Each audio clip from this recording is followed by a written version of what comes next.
Thank you. Respected and Honorable Vice-Chancellor, Indira Gandhi Delhi Technical University for Women, Dr. Amita Dev. Our All Honorable Dr. Sunil Shukla ji, Director General Entrepreneurship Development Institute of India, and the guest of honor for today's event. Board members of IGDTUW Anveshan Foundation, learned chief executive officers from different incubation centers across India, faculty members, facilitators, mentors, investors, entrepreneurs, students, scholars, representatives from media houses, and other dignitaries. Very good morning. At the outset, on behalf of IGDTUW Anveshan Foundation, let me extend a warm welcome to each of you to this CEO Meet 2 on Startup Ecosystem in India. Brief introduction about our university and incubation center. Indira Gandhi Delhi Technical University for Women, that is IGDTUW in short, is a Delhi state government university which runs UG, PG, and doctorate programs in architecture, engineering and technology, management, and computer applications. In the year 2016, the university had incorporated an incubation center, IGDTUW Anveshan Foundation. Anveshan Foundation facilitates all the amenities which are expected from any state-of-art incubation center. We are Delhi government funded and will be DST funded technical business incubator very soon. Ladies and gentlemen, if we try to see and analyze the globe from the point of view of economy from last 5,000 years, that is era of philosophy, we find that the economy of any kingdom, state, empire or nation was always dependent upon various factors.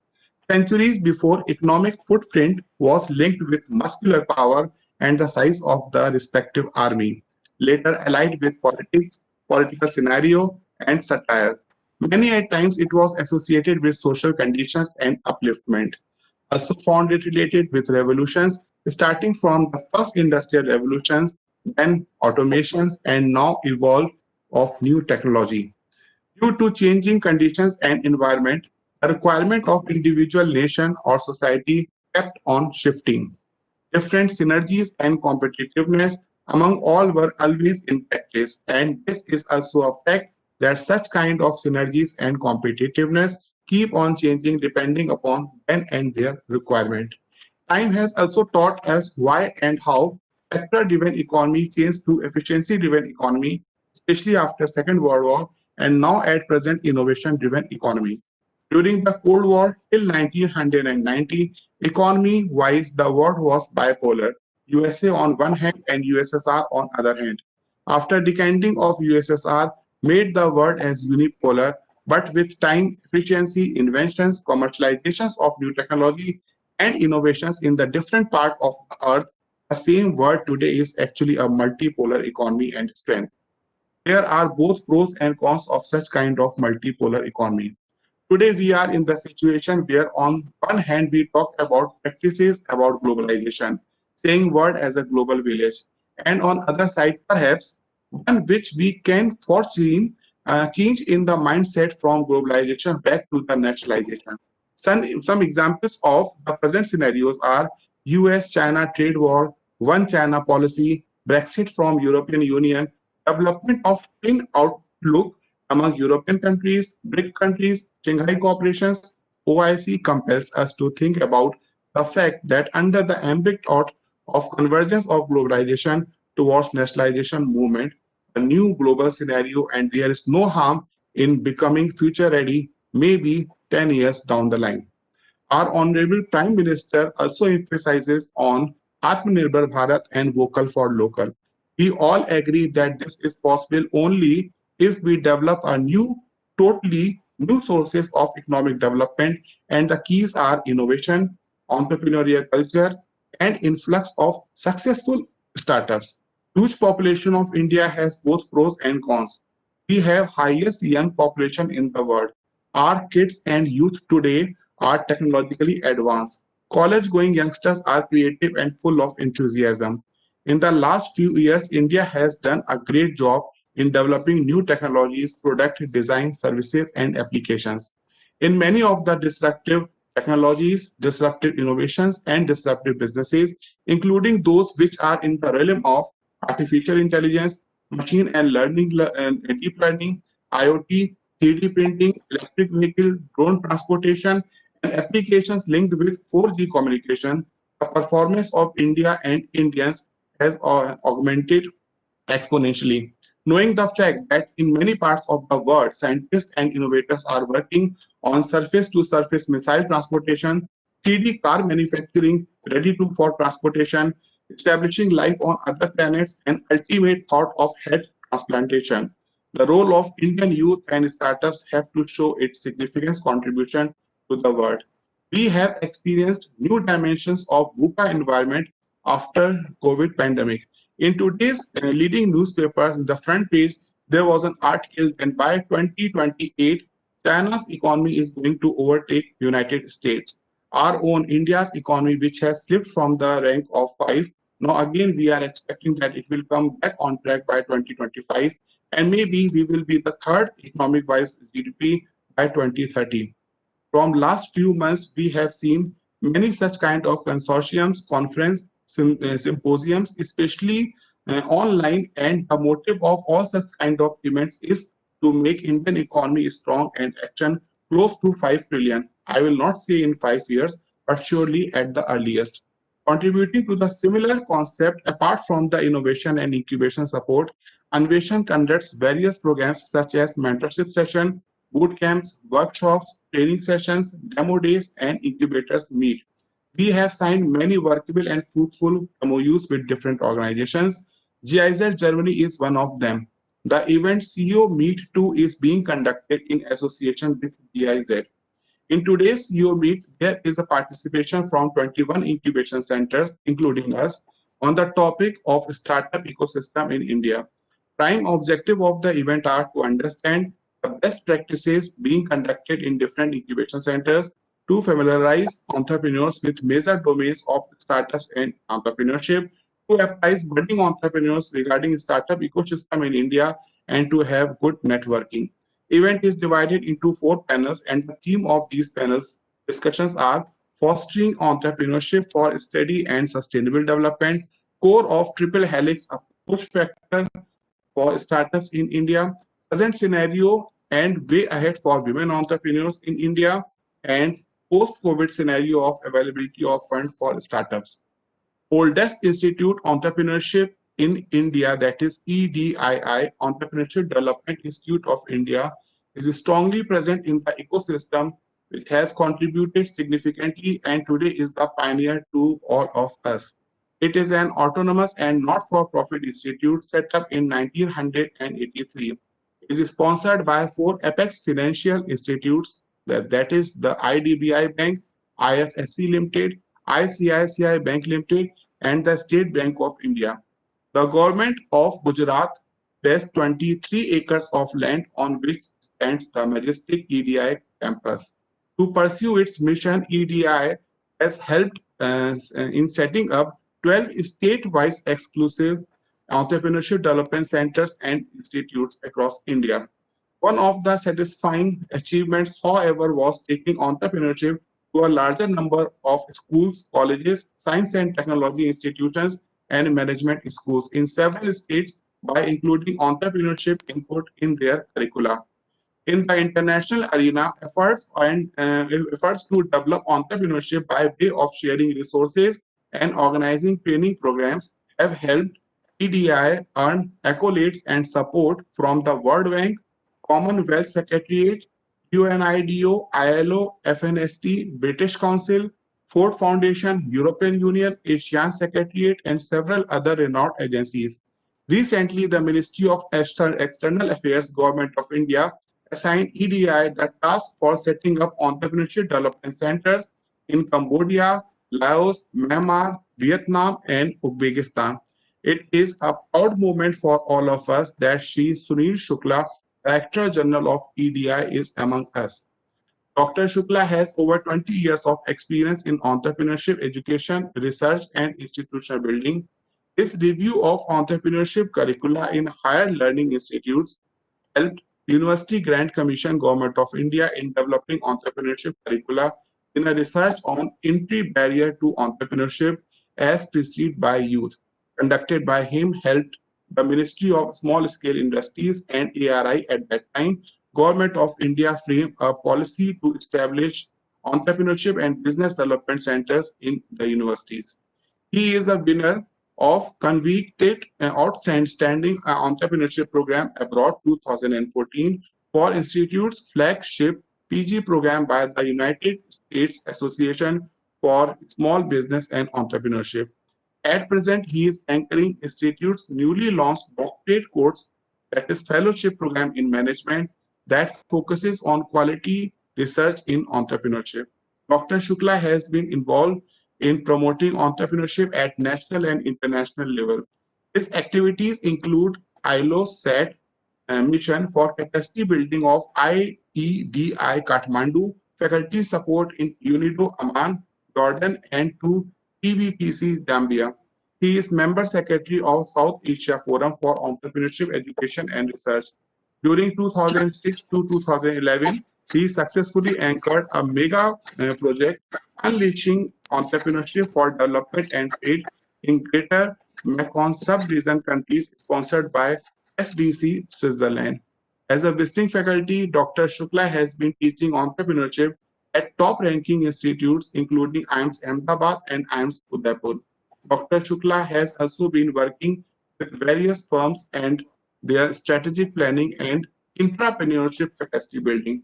His advisory work includes revitalization plan for EMI Jaipur, India for restructuring and strategic planning. Sir, listening to you has always been great for all of us. Dr. Sunil Shukla.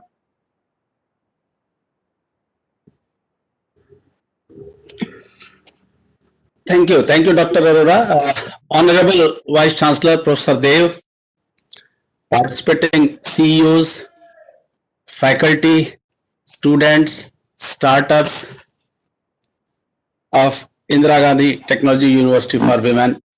It's a great honor to be present amongst you and talking on entrepreneurship and startup ecosystem in the country. I must take this opportunity to compliment Honorable Vice-Chancellor and her able colleagues for developing entrepreneurs from among students and other participating startups and companies through the university. It's a great work. I have been familiar, I have been watching. My colleagues also are aware about accolades of the university. Last year, I remember one of your startups, Mansi, she had participated in our event, and the startup got greater attention from several people, including Honorable Minister, who was the chief guest of the event. Entrepreneurship and startup is the need of the hour. Everybody has been telling, but not many institutions have been prioritizing it in their scheme of things, which Indira Gandhi New Delhi Technology University for Women has done it. I would like to say that probably this is the right time or the best time that we have seen in several decades about entrepreneurship and startup related activities. If you look at the national level, the scenario is that while 5 years back, hardly there were 40 or 50 incubation centers in the country, 5-6 years back. And there was only one agency primarily promoting startup, that was NSTEDB, National Science Technology Entrepreneurship Development Cell of Department of Science and Technology, Government of India. Today, NASCOM says that there are more than 520 plus active incubation centers are there. I'm not sure whether NASCOM has taken into consideration the startups being promoted by private sector. If we count that, the number would go much higher. They also say that about 55,000 plus startups have been promoted in India. A lot of startups are there. And these startups are not only in the technology domain. In fact, that's a myth which we may have to clarify. We may have to say that it is not only the technology which is promoted, which is promoting or which is helping emergence of startups. More than 50%, about 53% startups are in non-technology domain. So there are areas, there are sectors where startups need to come, and our youngsters are making most of it. This is a very, very healthy, heartening situation. But if you look at what happens after startup is created, what happens to the startup mortality rate? Probably the situation is not all that pleasant over there. According to an estimate, more than 85%, that's a conservative estimate, I would say. More than 90% probably the startups are closed down within a year. Mortality rate is very high. Ahmedabad is fortunate to have more than a dozen active startups. Very well-known startups are there, promoted by national institutions. Our experience also says that all those startups which are promoted, they disappear within few months, or they struggle to survive. They struggle to mobilize funds. This is one of the challenges, that how do we get funding support. So we also need to see that the kind of enterprises we are promoting or startups we are promoting, our job is not just establishment of a startup, but their sustenance, their continuity, their growth is equally important. How many startups are able to grow?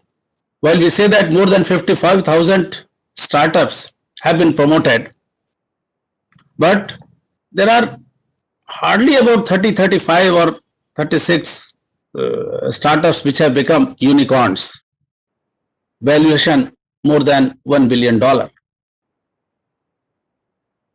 Though the kind of unicorns that have emerged in recent past 3-4 years, certainly it is I mean it's pleasant, and we can infer that the pace of becoming a unicorn is going to be probably faster than what it used to be earlier. We have to see that. It normally, a unicorn, if it is successful, it takes on an average 7 years to reach to that stage. So one of the challenges for incubation centers before you and all those participating delegates should be that how do we help them so that they survive, they sustain, they are not closed down, and how can they grow faster? How can they be at the growth stage, commercialization stage? What kind of challenges they are facing for financing? Getting debt funding is relatively easier than equity funding. How can we work on that? That should be a challenge. Also, I would say that as of now, most of the startups are emerging in bigger cities, metros, tier 2. Now that culture is coming to tier 3. Also, DPIIT data shows that there are 1,000 cities in our country which have at least a couple of incubations, startups promoted. So now that is reaching to tier 2, tier 3 cities. But we should not forget that our sizable population lives in smaller towns, rural areas. So how can we take this startup movement to those people and convert their talent, which often remains dormant? They are not able to utilize what kind of entrepreneurial talent they have. So how can we tap their potential and help them creating enterprises? One of the very significant initiatives of Government of India is in this direction, which I must mention. NRLM, Non-Farm Livelihoods Division of MORD, Rural Development Ministry, they have launched a very ambitious program. About 4 years back they launched, and it still is running into pilot stage, and which is going to be scaled further. That is Startup Village Entrepreneurship Program. It aims at identifying the talent, identifying the opportunities, identifying the demand, which are essentially, I mean, in the first stage, usually local demand driven, and based on the local resources and reaching out to them, groom them, handhold them, and through them creating enterprises. And in the next phase, they can go even beyond the local areas. So similar such interventions are required. And I think your university and other universities are better equipped to do that. Our experience says that whenever a technology graduate takes interest normally in a startup or an entrepreneurial idea, it is basically, it emerges from the confidence he or she has about a particular opportunity or particular area or a particular technology. And the potential startup starts building a vision in and around that technology product. But in the process, in the enthusiasm for converting that technology into a product, there are certain other essentialities which take backseat. The management aspect, the team aspect, the implementation aspect, and more than anything else, which we must face as an incubation center. It is not just the technology incubation, but entrepreneurial incubation is more important. That how do we convert an idea into a sustainable enterprise, and how do we help the person building that entrepreneurial confidence, resilience? That is very, very important. Wherever some pre-incubation activities in terms of soft skills training and helping them for developing prototype, business plan, market assessment in a realistic mode, wherever they have done, the results of such incubation centers are much better than their other counterparts who do not prioritize all these activities. So I would say that it is important that we look at this aspect also, entrepreneurial incubation. How do we develop soft skills? Because entrepreneurship is not just a career vocation. Entrepreneurship is a state of mind. It's a life skill. During my introduction, you mentioned about entrepreneurship. So I would say that we need to promote, encourage more and more entrepreneurs. Because in a startup, if the owner has that entrepreneurial vision and the kind of team owner has, if they do not share the vision of the owner, the enterprise may not reach to the height which it might deserve. So that is very, very important. How do we inculcate that entrepreneurial values? How do we convert the talent of people which is latent, which they may not be aware of, to enterprises? These are some of the challenges. There are specific challenges which are faced by incubation centers, which also we also face as an incubation center. We have Cradle Center for Advancing and Launching Enterprises, which is a separate section at company promoted by DST. How do we identify? Because in Gujarat, fortunately, while we are very fortunate to be in Gujarat and entrepreneurial culture is there, a lot of institutions are there, incubation centers are there. But how do you identify a potential startup which matches the priorities of your incubation center, which falls in that domain? So identifying the right kind of startup idea and also connecting it with the industry mentor. So that is the challenge, and we need to reach out to potential startups. Some institutions, some good incubation centers, they have also started reaching out to 11th and 12th grade students. We also probably need to reach out to them, not just to make them entrepreneur, but at least identify if they have innovative idea and how that innovative idea can be tapped, and maybe connecting with some startup so that they get entrepreneurial exposure and they are able to develop their product into a business plan kind of thing. I'm happy what you mentioned that from factor-driven economy, we are moving to efficiency-driven. We envision innovation-driven, because large number of OECD countries and developed nations, they have been able to do it with innovation only. And there is a myth again that innovation is risky. I would say, of course, it might be. If radical innovation, breakthrough innovation is there, probably that might be risky, but greater risks are there when the firms do not innovate. We have example of Nokia. It used to be a market leader. what happened to Nokia today. We have example of HMT, what happened to it. So if you are not able to innovate, if you do not think out of the box, probably you will be caught napping, and there will be others ready to replace you. This workshop, I have been interacting, I have been seeing, and it is conceptualized very well, and I'm sure that it will be able to achieve its objective aims and provide a forum for all these incubation managers, CEOs to interact among themselves, share best practices, and try to strengthen the entrepreneurial ecosystem that country has. We have come a long way because of this technology only, because technology is viewed as an enabler, and because of technology during this difficult time of pandemic, we have been able to continue with our activities, with our training or other activities, whatever we have. And I'm sure that if this continues, we'll be able to find better solutions to such challenges, such issues, such difficulties. I take this opportunity once again to thank you for inviting me. It's a great honor. I look forward to meeting personally all of you, personally coming and meeting Honorable Vice-Chancellor ji. And then we'll see that if there is any way that we can work with you, in what way, so that we also learn and we are able to share whatever experiences we have. With this, thank you once again. Wishing you all the best for inviting me. Thank you.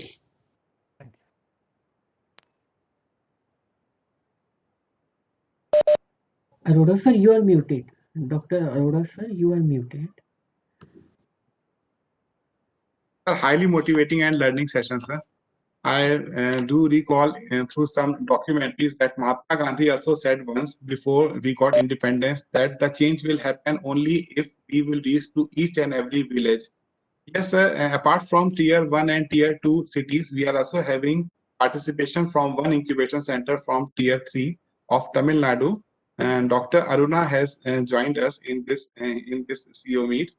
Sir, definitely, sir, entrepreneurship is also very important because unless active components are not that much active, how we will get success, how an entrepreneur will get success. Thank you. Thanks so much, sir. Now, with the blessings and guidance of our Honorable Vice-Chancellor, ma'am, Dr. Amita Dev, Anveshan is moving fast and exponentially towards growth path. Recently, IGDTUW has been awarded second rank in ARIA, that is Atal Ranking of Institutions on Innovation and Achievements 2020 in Women category, announced by Honorable Vice President of India. IGDTUW has also bagged 21st rank in the category of Entrepreneurship Spirit and WURI rank, that is World University for Real Impact. Dr. Amita Dev is the first Pro-Vice Chancellor and second Vice Chancellor of Indira Gandhi Delhi Technical University for Women. She has excellent track record of administration, quality teaching, innovation, and research. He has enormous passion for teaching and research, has published more than 63 research papers in international and national journals and conference proceedings. She is a member of editorial board of several international and national journals. She is also a reviewer of research papers of international journals, conference, and also examiner to PhD and MTech thesis of different universities. Listening to you is always a eureka moment for all of us, ma'am. Dr. Amita Dev.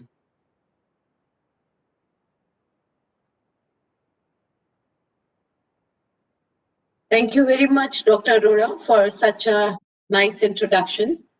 It was indeed a pleasure to listen to Dr. Sunil Shukla. So, a very good morning to everyone. Distinguished Dr. Sunil Shukla, Director General EDI India, dedicated Board of Directors, Anveshan Foundation, our dynamic Dr. Arora, CEO, Anveshan Foundation, illustrious and visionary Chief Executive Officers who are joining the CEO meet on startup ecosystem in India, members from GIZ, my very dear head of departments, faculty members, participants, and scholars.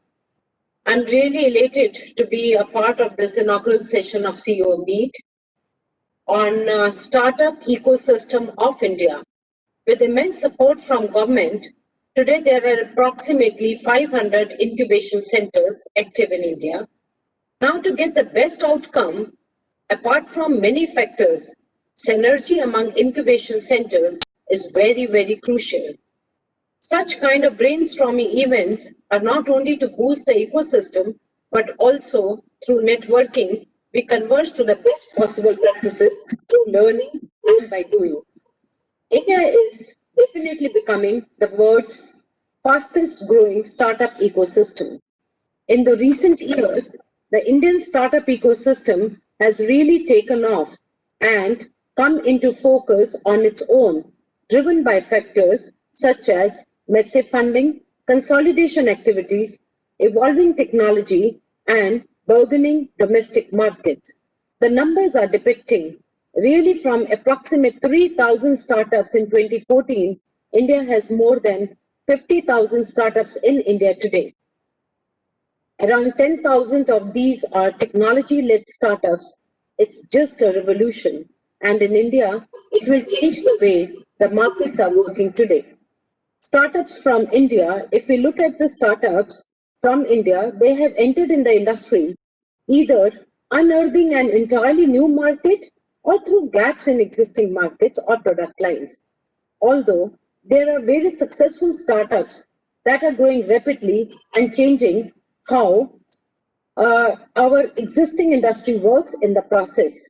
The asset platforms spans across various categories such as transport aggregators like the rented cab aggregators, Ola, Uber, Vivigo, rickshaw aggregators, which is Jugnu, Tuk-Tuk, or Telerickshaw, carpooling aggregators, Orahi, Rizzle, Rindingo, rented accommodation, Oyo, Stayzilla, old asset classified portals, OLX, Quicker, and food and beverages aggregators, Food Panda, Swiggy.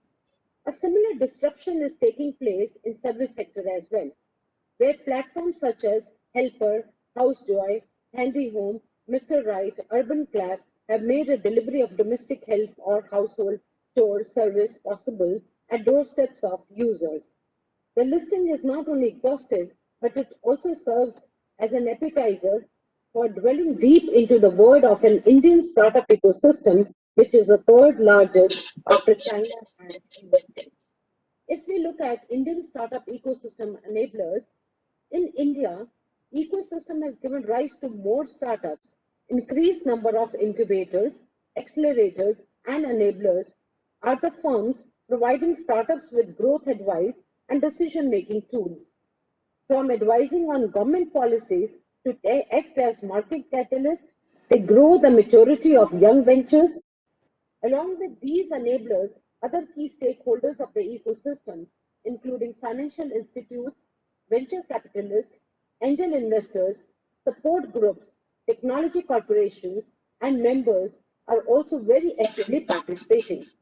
Very rightly spoken by Dr. Arora and Dr. Sunil, vocal for local.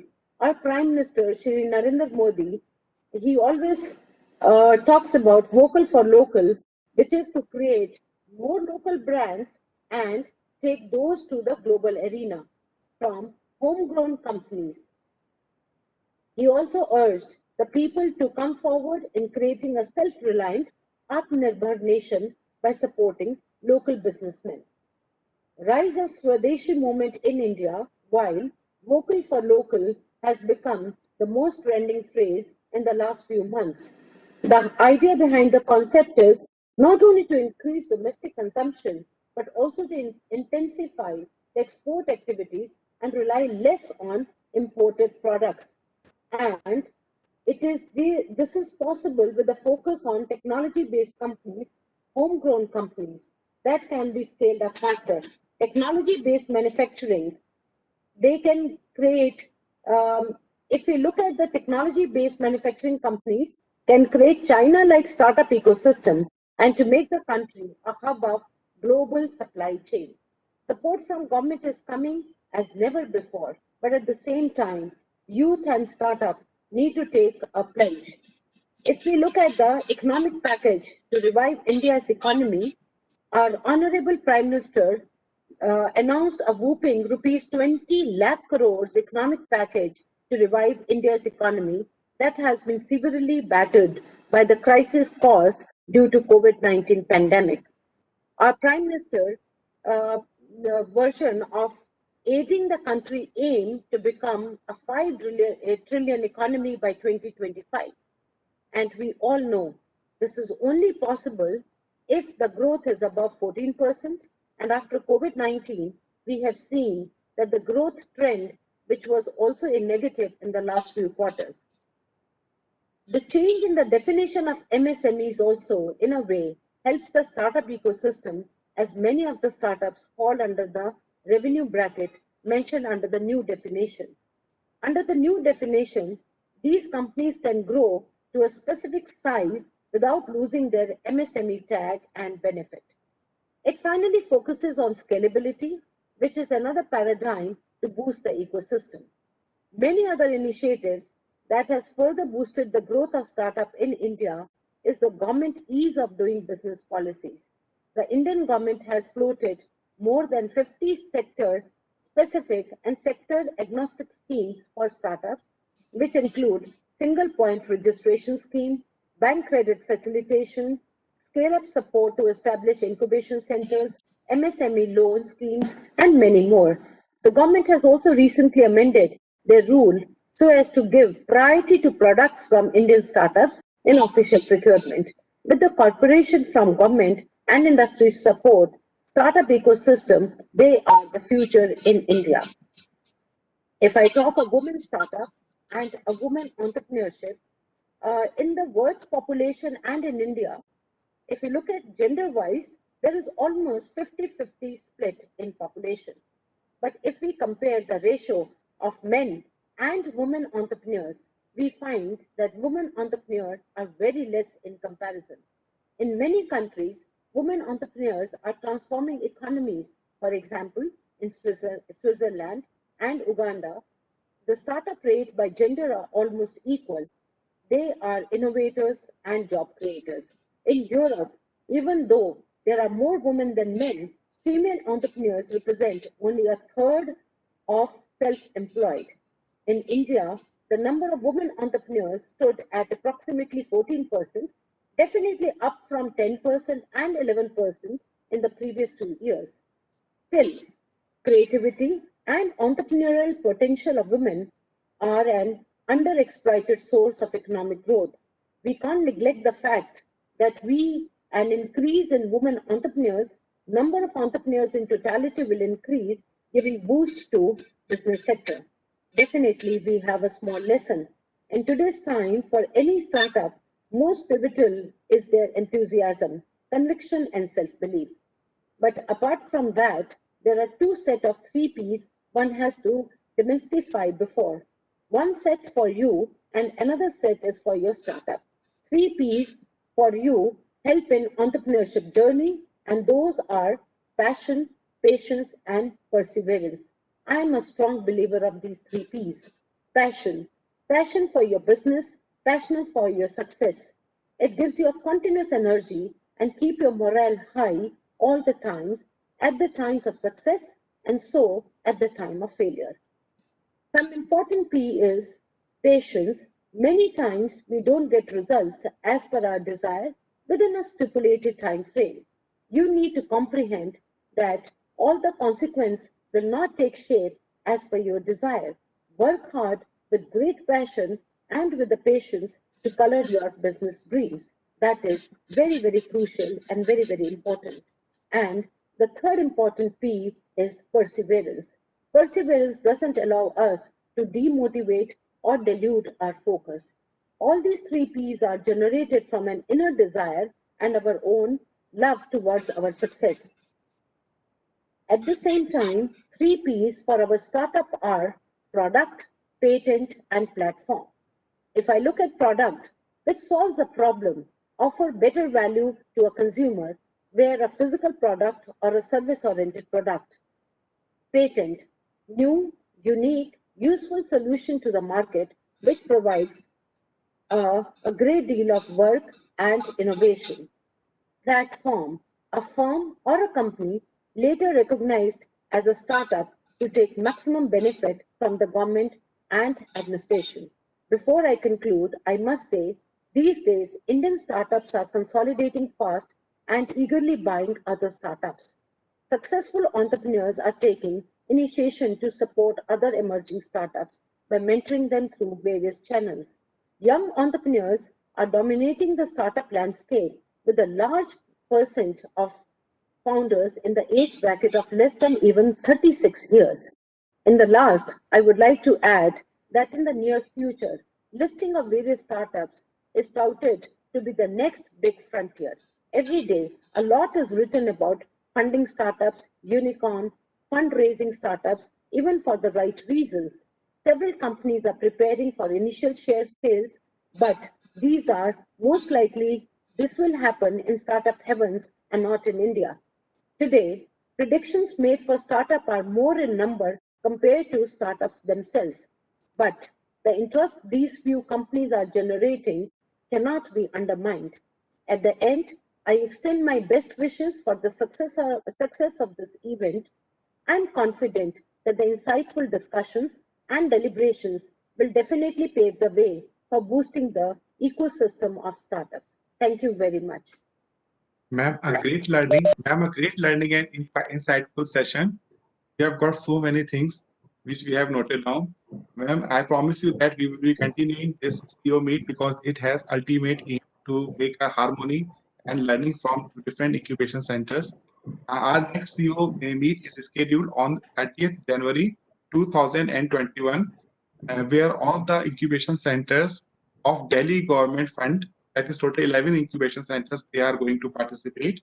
Dr. Niharika Vora, Professor of IIMS Ahmedabad and First Chancellor of Delhi University of Skill and Entrepreneurship, she has given her consent to join us as guest of honor.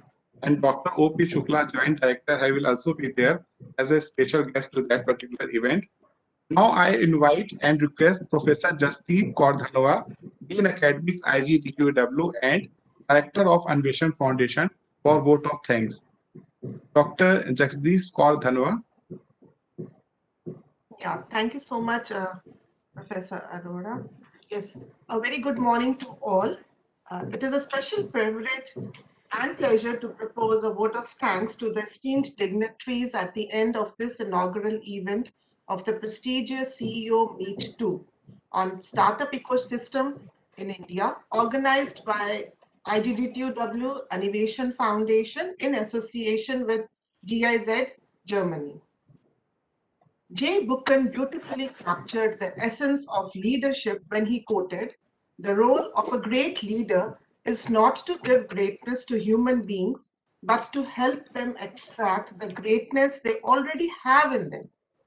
Nothing great can be realized if there isn't a visionary to create a vision, articulate the vision, passionately own the vision, and relentlessly drive it to completion. And for us, it is our Honorable Vice-Chancellor, Dr. Amita Dev.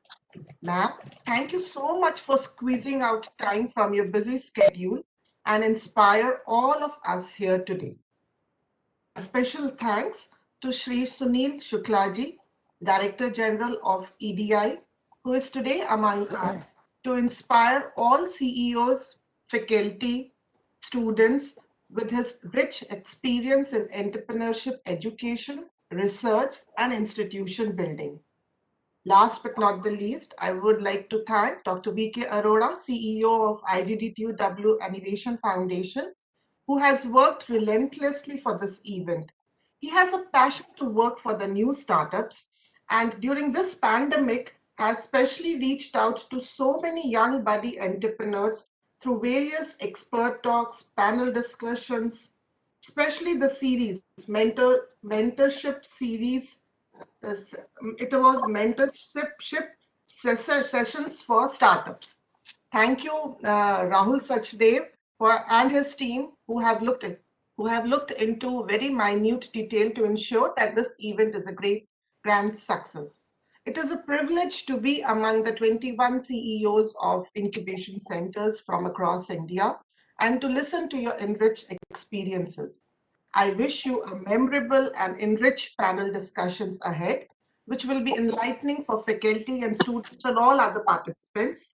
With this, I invite you all to take this forum forward to the first panel discussion of the day. Thank you so much. Thank you.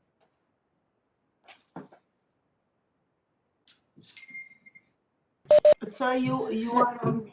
Muted. Yeah, before we end inaugural session, may I request all of you to kindly switch on your camera so that we can have a 1-2 clips. Rahul, please, if you can take clips. Sure, sir. I request all to put on camera.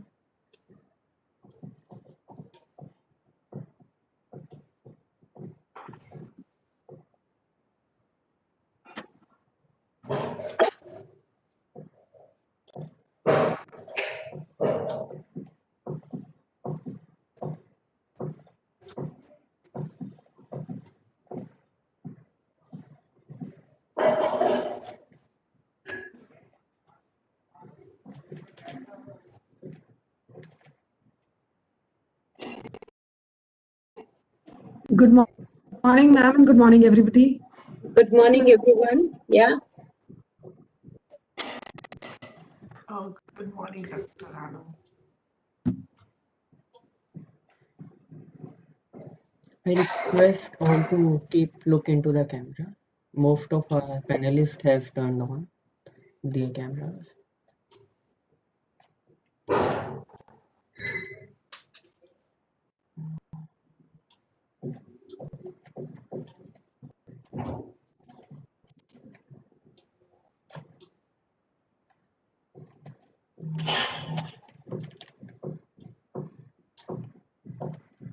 Yes, sir, it's done, sir. We have. Thank you, everyone. Thank you, ma'am. Thank you, sir. Thank you very much, Dr. Arora. And indeed, it was a proud privilege to have Dr. Sunil with us. And I'm looking forward for the third meet. Let all the CEOs be there in the campus. Let's hope for the best. Thank you very much. Thank you, ma'am. Thank you very much, Honorable Thank you. Mrs. Now, in the first panel discussion, we are having experts with us. Dr. Manoj Sharma is CEO, DTU IIF. Mr. Dheeraj Kaushik is CEO of NSUT IIF. Shadab, CEO of ANDC in Start. Dinesh is CEO of BPIP Incubation Center. And Rahul is CEO of Ambedkar University. I request the E-Cell members of our incubation center, Miss Nidhi, Miss Lavi, and Miss Geetika, students of MCA first year, to kindly introduce the panel.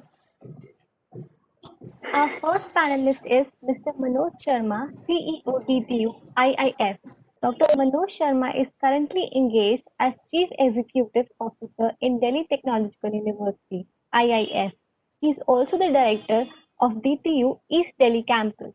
He has completed his PhD and MBA from IIT Delhi and BE and ME from DTU. He has previously worked in various reputed institutions like IIT Delhi, IIT Gwalior, and CDEC Noida. We welcome you, sir. Thank you. Thank you very much. Our next panelist is Mr. Dheeraj Kaushik, CEO, NSUT IIF. Dheeraj sir is an entrepreneur, mentor, technical expert, and an innovative problem solver. He is founder director of Design Technologies Private Limited, a leading IT consulting company in India, helping several corporate clients with his services. His expertise lies in entrepreneurial ventures, design thinking, and techno business innovation. In his current stint, he is also leading NSUT IIF, a government-funded incubator for nurturing upcoming startups. He started his career in IT industry at C. And then went on to work for companies like ST Microelectronics, Concentex Systems, Synopsys, and Cadence Design Systems. It is a pleasure to have you with us, sir. Thank you, Geetika. Thanks for the nice introduction. Our next panelist is Mr. Shadab Mobin, CEO, ANDC in Start. Currently engaged as Chief Executive Officer and ALDC in Start Foundation, a business incubator in Delhi, Mr. Shadab Mobin is keenly interested in entrepreneurship development, startups, and new venture creation. He is a finance professional with diverse experience in banking, hospitality, and consulting. He completed his PGDM in finance from Institute of Management Development and Research, Pune in 2000 and has a lot of experience in various organizations like Paradigm Franchising Private Limited, National Entrepreneurship Network, etc. Welcome you, sir. Thank you, Gitika. Thanks for the introduction. Next up, we have Mr. Dinesh Pandey, CEO, VP, IBPS, DKIF. Dinesh is taking care of Incubation Center of High Permanent Institute of Business Studies. Apart from that, he is also National Executive Committee member, Unnat Bharat Abhiyan, Ministry of Education, Government of India. He is National Coordinator of PMMM-NMTT, Ministry of Education, Government of India.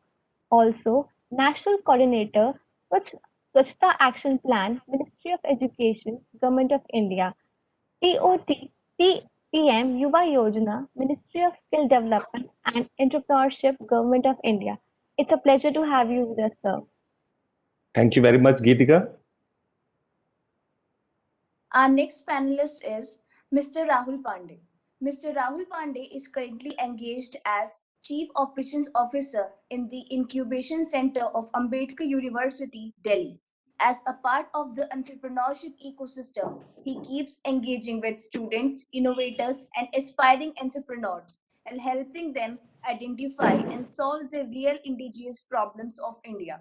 Rahul has been mentoring startups from agri-tech, mental health, education, food and beverages, technology, and others. His expertise has been in defining the value proposition, doing an opportunity assessment, and business model generation for idea stage startups and helping early stage startups to develop go-to-market strategy. Anveshan Foundation welcomes you, sir. Thank So you. I Thank you also very much. welcome all the CEOs over here. Hello, good morning, Dr. Arora. It's indeed pleasure to be here. Yeah, Dr. Arora, thank you very much. Yeah, thanks for giving us time. So the theme of today's session is fostering entrepreneurship for steady and sustainable development. And as usual, we will be starting with some introduction of entrepreneurial ecosystem, which is already there in the Delhi startup ecosystem. Dr. Manoj Kumar Sharma is with us, very senior CEO among all of us, and has contributed a lot in the ecosystem.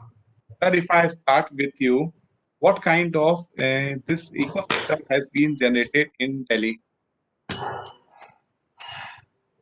Yeah, first of all, in my opinion, since I have been a professor at IIT Delhi, generally when we conjoin words like ecosystem and startups and entrepreneurship, sometimes we do injustice with focus on startups because entrepreneurship is any business can be in, but any business cannot be a startup, in my opinion. This I can say with a lot of responsibility, being incubator partner with Ministry of Commerce and Trade of Government of India, because there also we had this concept to conjoin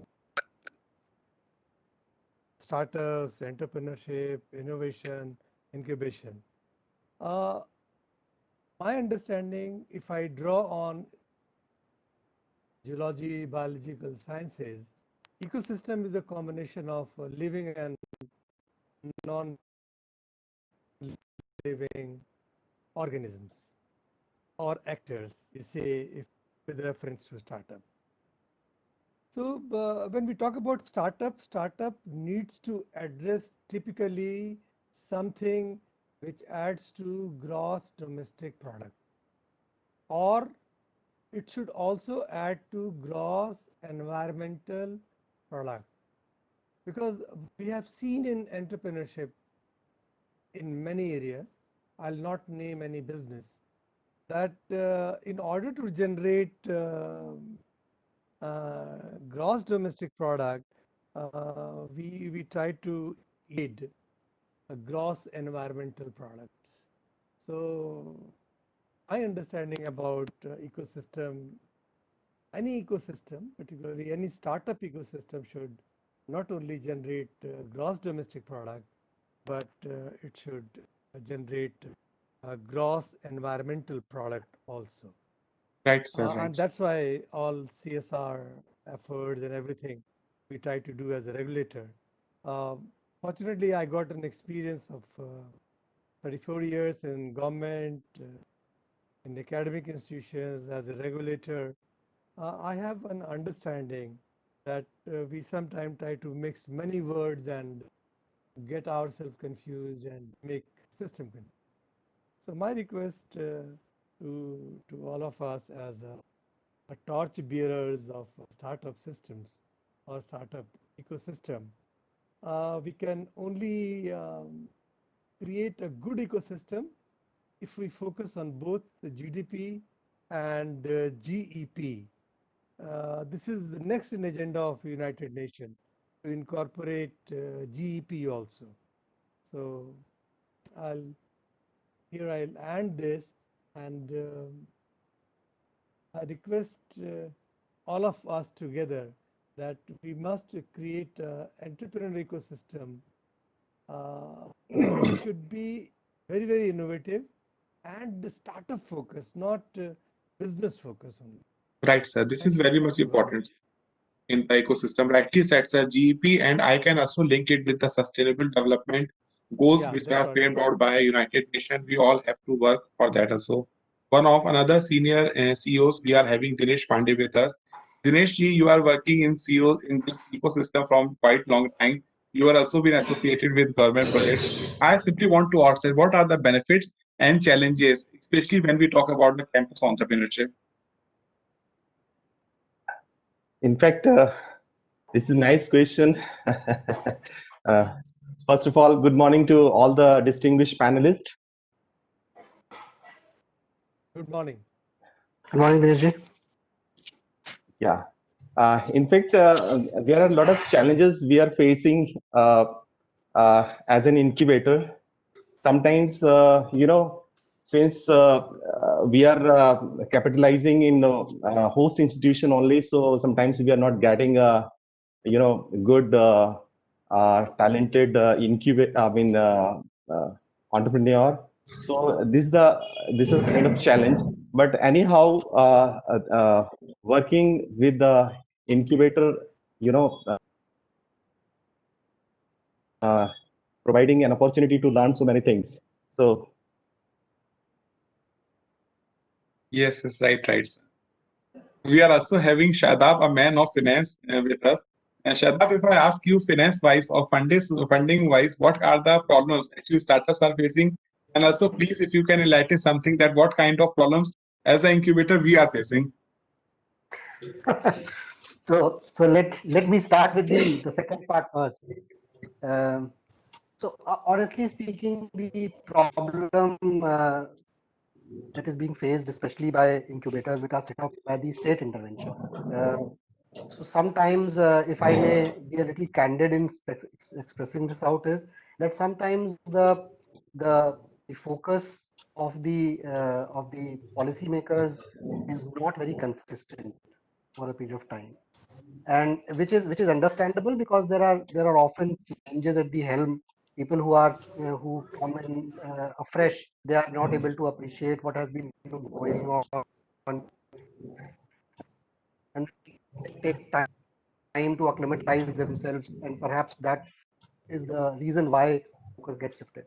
Both you and I, and of course almost all the other in the Delhi space have faced this challenge with respect to the lack of funding. And I'm talking about state funding. I'm not talking about the other funding that the incubators have access to. So if my point is to all the policymakers, if they are hearing us, is that if we have started something and there is a clear-cut policy roadmap in front of us, this crucial and critical part of sustainability of this should not be hampered, right? No doubt there was a calamity pandemic in front of us, and which actually necessitated certain financial prudent measures, right? Because of which some funding got affected.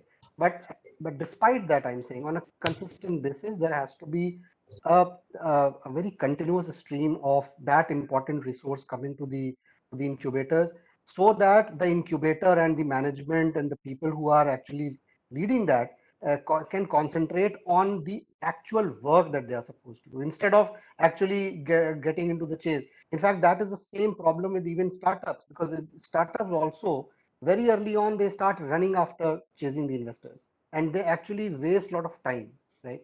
And your first question was actually alluding to that part also.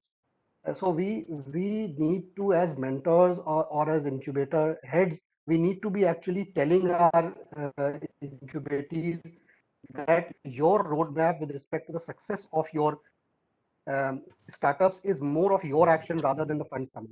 Funds may come in because of your demonstrated success based on your roadmap. It may not come.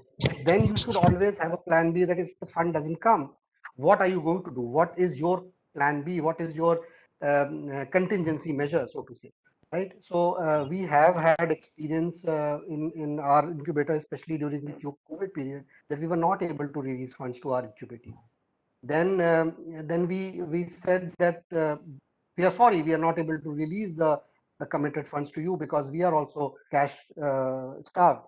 And then we suggested them, then why don't you pool in your own resources? So they went back to their parents or friends and parents of their friends, and they were able to at least manage the funds. And now I'm happy to say that at least two of those people who struggled during that period are now at the cusp of raising a round with a decent round that will actually give them a runway for next 12 months. So surviving financially is also very important. If we are able to impart that skill to them, that is actually going to be a great service to these incubators. Right. That's my point. You have touched all the points you have touched. And it is generally seen what the startups are facing problems. One is linked with the finance, and another one is also linked to marketing strategies. So we are having Rahul Pandey with us. Rahul, you have taken sessions in different institutes, including few IIMs also. Rahul, I understand that that could be a vague question, but definitely this question is going to be dependent upon industry to industry or sector to sector. But if I ask you that what could be the go-to-market strategies for a general multi-domain startups or startups in the agnostic area, what could be your point, Rahul? Sure. Thanks, Mr. Dr. Arora, for organizing this, very essential and crucial event, and thanks for inviting all of us. It's a very good question because while interacting, while discussing with a lot of young entrepreneurs and startups, this question has come up. How do we get into the market? What could be my go-to-market strategy? The simple answer would be to your question would be there is no one common benchmark which can be used by any startup to whenever they get into the market. The go-to-market strategy mainly depends on four factors. One is the business model.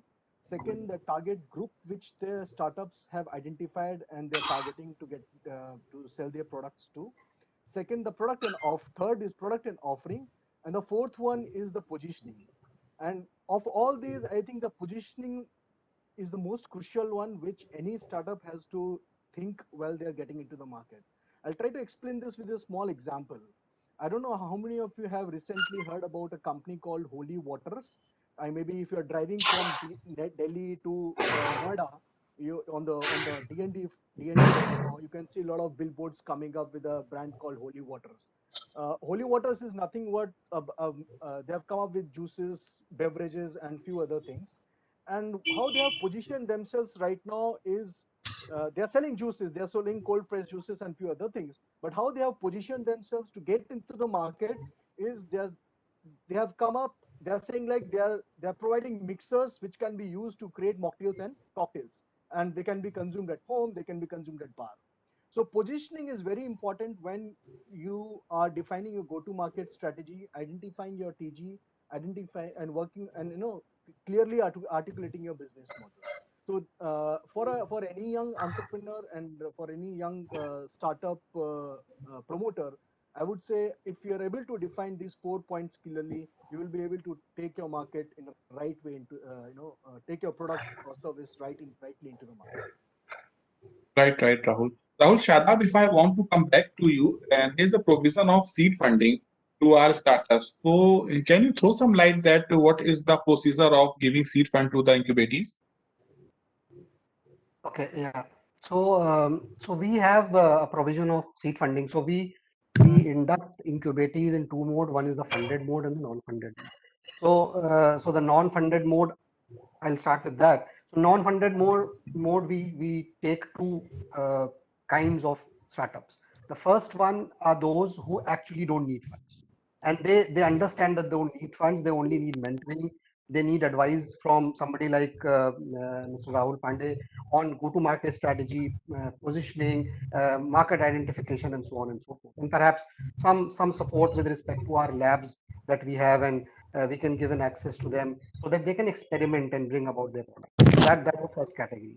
The second category is of those people whose fund requirement is actually more and we are not able to. So somebody comes and says that our fund requirement is let's say 1 crore rupees, and we say that as a policy and because of the availability of fund, that kind of money is not in our capacity. But we offer them that we'll be able to connect you with the right people. We will give you all the mentoring support, investment connect, and so on and so forth, and we induct them as non-funded. Now coming to the funded, the people who are falling in the category of funded, they are the people who are actually at a very early stage. We generally try to take people who are a little advanced, not just at the ideation stage, but they have at least done something. There is a small proof of concept, might not be a commercialized one, but at least something, a working model has to be there. And then we run a due diligence process, and in our incubator we have adopted a policy that we will have an open window running through the entire year. We don't have a cohort model. So we accept application, we evaluate them on a regular basis because we want to do a targeted and a case-to-case analysis rather than doing a business plan contest kind of a evaluation. We do an analysis wherein we engage with the applicant a number of times before in fact bringing them to a evaluation panel.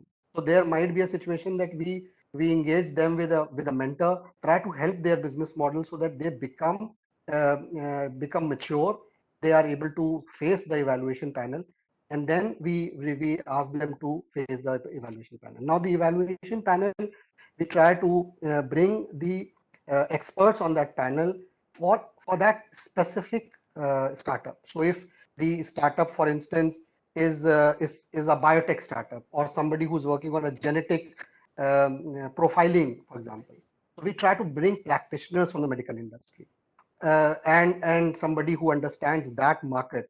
So it could be a medical practitioner and somebody who's a medical consultant, and these people will be essential part of the evaluation panel. And then the generic experts.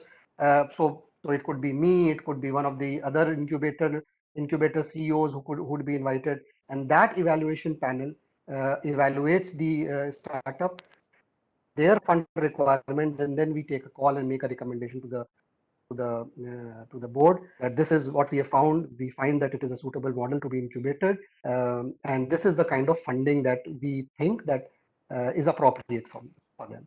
And in that process also, we have tried to do an empirical calculation, so to say, about what we feel is the valuation of that early stage startup. It is our attempt to try to understand, instead of doing a thumb rule method that we are giving you 10 lakh rupees and we want 10%, we try to do the other way around. We try to fix a valuation and then try to figure out what is the percentage that we draw, because in any case we cannot go beyond 10%. So we try to figure out whether we should be asking for 10% or whether we should be asking only for 2%. If it's a great idea and the evaluation says so. And that's how we have done it. So far, we have inducted 18 startups, out of which 11 are funded startups. Right, Shada. And one more I hope I have important part, answered your question. which we should not forget that some of us are engineering colleges, and we are having two engineering colleges, important engineering colleges with us. I want to come back to you, Manoj Sharma ji. Manoj Sharma ji is CEO of DTU. Sir, what is the condition of living labs in your institute, and how this innovation work is taken up in such kind of labs? Dr. Manoj Sharma. Yeah. In fact, what we try to do is when we try to evaluate, and fortunately, you're surprised to know that even in pandemic, our two startup, one raised 1.4 crores from US, another $1 lakh from US. They are working in typical technology domain, in which I also specialize, like cyber security, cryptography. In my opinion, the funds are not a difficult area. What I believe is we should know that what kind of ecosystem we have, and at the same time we should guide our startups. That many of the startups which starts with they don't know what is organization, and they are the directors of organization. As a teacher of management, I start with very small personal lab, telling them what organization is, what is team build, what team building is. And then my role as a mentor and enabler comes in. And it helped them because recently these two startups have been funded by US. So being a national incubator partner with ministry, for funding from abroad is very difficult task because it comes under FDI regime. But fortunately, the secretary, other government officials, they help us. So it is a collective effort. Right, sir. Right. We are also having Dheeraj Kaushik with us. Dheeraj has worked in top-notch companies of India and even many multinational companies. Dheeraj, it was always great interacting with you and learning from you. So my first question would be, how important do you think entrepreneurship is to overcome the challenges faced by humanity, particularly around social, economic, and environmental challenges? Yeah, Dheeraj. Thanks, Dr. Arora, for giving me this opportunity. And I mean, it's my pleasure to be in company of such senior colleagues.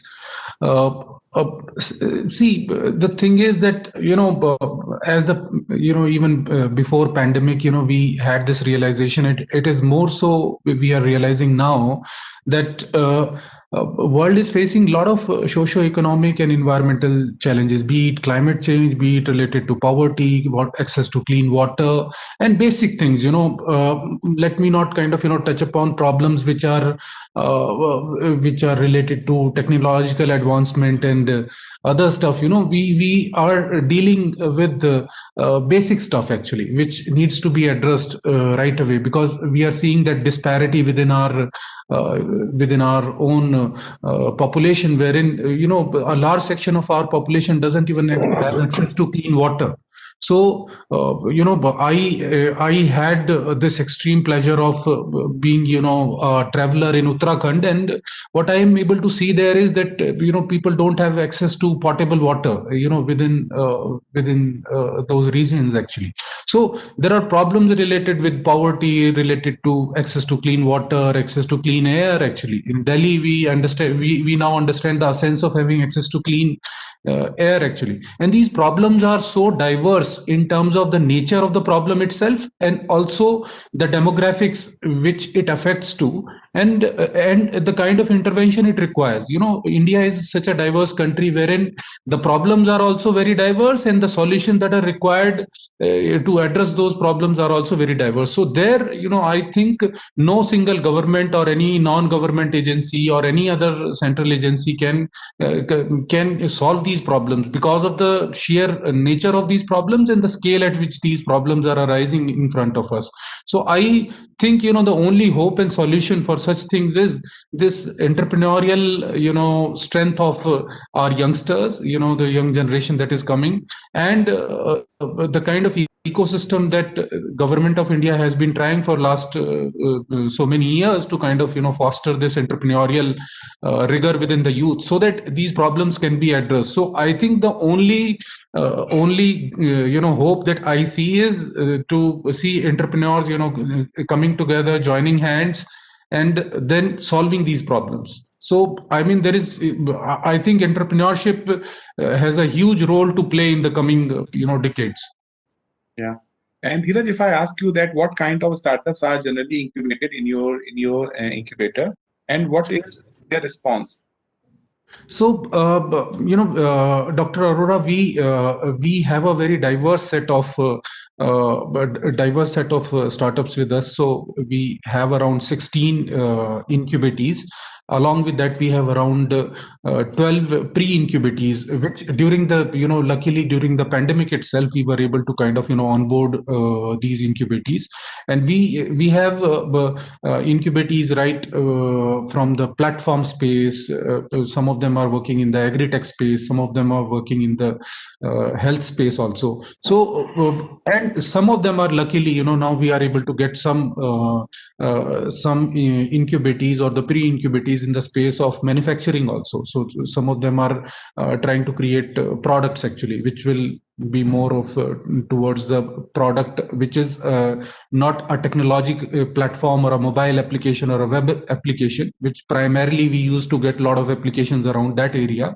But with careful selection, we have been able to create a mix of incubatees and pre-incubatees who are focusing right from healthcare, approaching problems from the biotechnology space, looking after the problem from agri-tech space.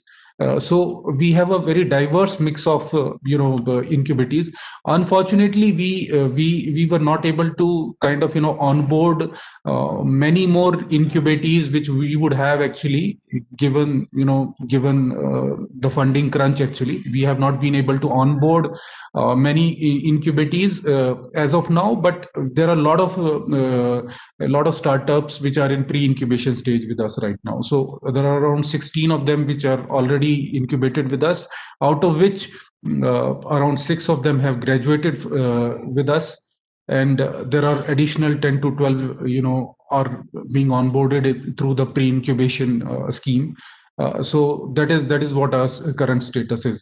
Again, as you are aware, because of the funding crunch, we are not moving them to the next stage, which ideally should be happening around early part of the first quarter of 2021. So again, funding is again an issue for us also. But so far, we are able to kind of manage that. We ran these quarterly review sessions, and every quarter we have been funding around 4 to 5 startups, depending upon whatever their needs are. Of course, fiscal discipline and telling them how to kind of as Mr. Shadab pointed out, we had to have those conversations with our incubatees, wherein we told them how to be kind of how to manage and kind of allocate resources where they are needed actually. So those kind of things have worked, but so far we have been able to fund them every quarter.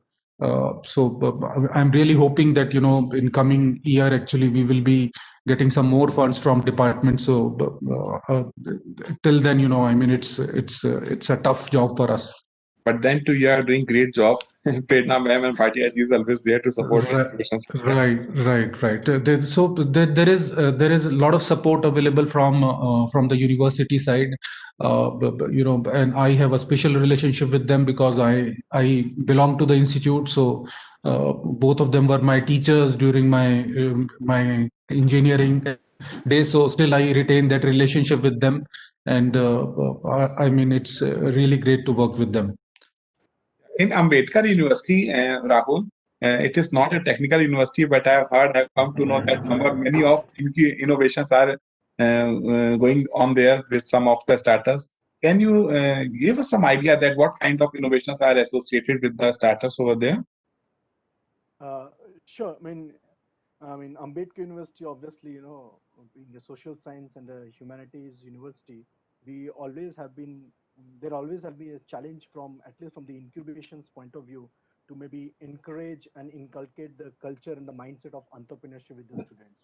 However, in last 3 to 4 years, we have kind of doing a lot of activities at the ground level, trying to connect with students. We have done several sessions, like, for example, something like what it takes to be an entrepreneur. Because one of the very elementary thing to inculcate and to develop a thought with the students who are studying social sciences, like they can think beyond just doing a master's and getting into maybe academics or research. They can use the learnings what they have gained during the courses, and they can still build organizations. They can still get into startups. So interestingly, few of the key areas where we have identified that we have built startups is agriculture. For example, one of our students who graduated from there, he on his research project, he worked with farmers around the Yamuna bank, right? And he said, like, he was working with them for raising their issues, raising their voices whenever they were moved from their whenever the administration used to move them from their from the lands. But we continuously worked with him, and we said, like, why don't you get out of this movement kind of an agitation kind of a mode, and help these farmers so that they become so that their incomes can be increased. So one of the things we did, we helped him in creating a business model around rooftop farming.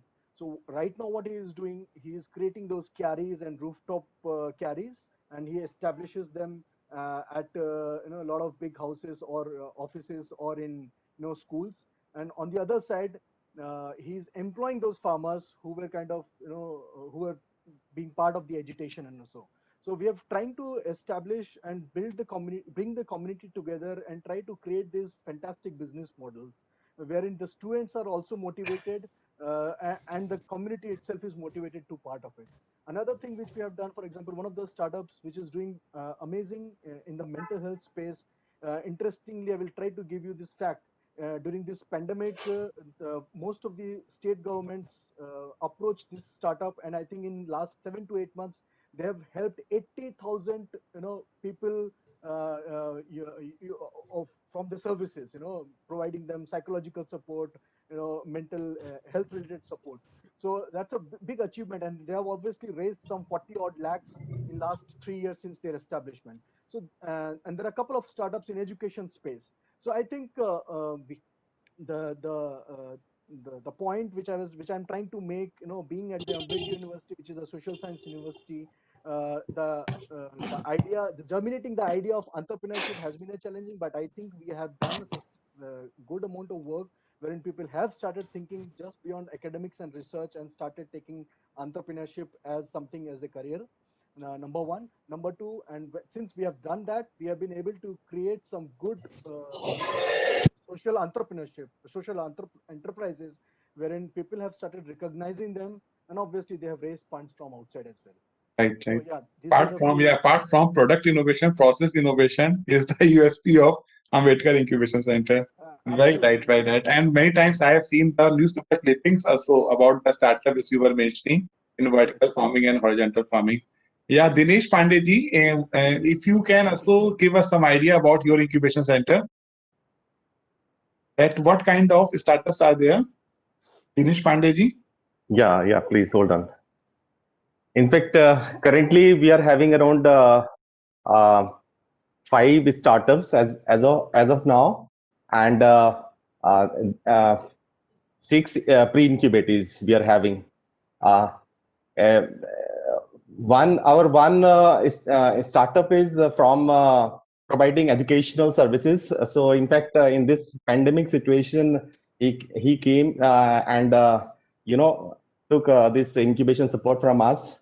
So he's offering this educational solution. Another one is providing drinking water solution.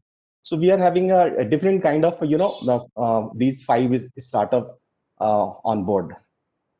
Right, right.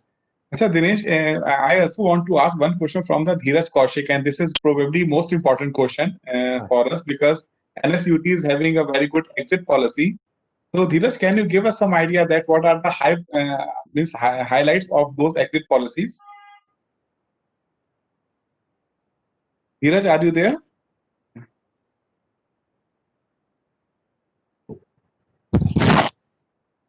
Because of the technical glitch, many times we face problems. Yeah, then I would like to come to Manoj Sharma ji. Manoj Sharma ji, ultimately, what do you think that where we all incubation centers are moving now, where the startup mission of Delhi government is moving now? Fortunately, I'm a part of startup task force of Delhi government, and Dr. Arora, Yeah, Dheeraj, I will come back to you. Okay. Yeah, Manoj ji, please continue. Yeah, so being a member of task force, an expert on the task force of Delhi startup mission, I raised very important question, and the same question I raised when it was the law was passed in the country of RTI. My question was whether at that time are we RTI ready country or not? So majority of RTIs I have handled in the government. They are not meant to be RTI. They are something which has a hidden agenda. So the purity of RTI is to get information and reform. But 99% of the cases are in the nature which are not into that category. Similarly, I ask a policymaker of the globe or India or any nation that how to be startup ready country or startup ready systems we have. And still I'm working on that, whether we are startup ready or not, because when I work as a policy generation vehicle in the Ministry of Commerce or task force member of the government of Delhi, my question remains the same everywhere. Because generally policy and management are the two different areas. Policy could be populist, but management has always an element of execution. So when something is startup ready, the policy should enable management to execute the policy what the government made or makes. So this is a very pertinent and important question. And I'm still exploring the answer to this question. Thank you, Manoj ji. Thank you. My last question of this particular panel is with Dheeraj. Again, I am coming back to you. Dheeraj, you are having very good exit policy in your college. Can you throw some lights? What are the highlights of those exit policies which you are having along with some annexes? I just heard about those. So, Dr. Arora, we have been in operation for like around 3 years. So when I took over in March 2020, we had these incubatees under their, they were in different stages of their incubation.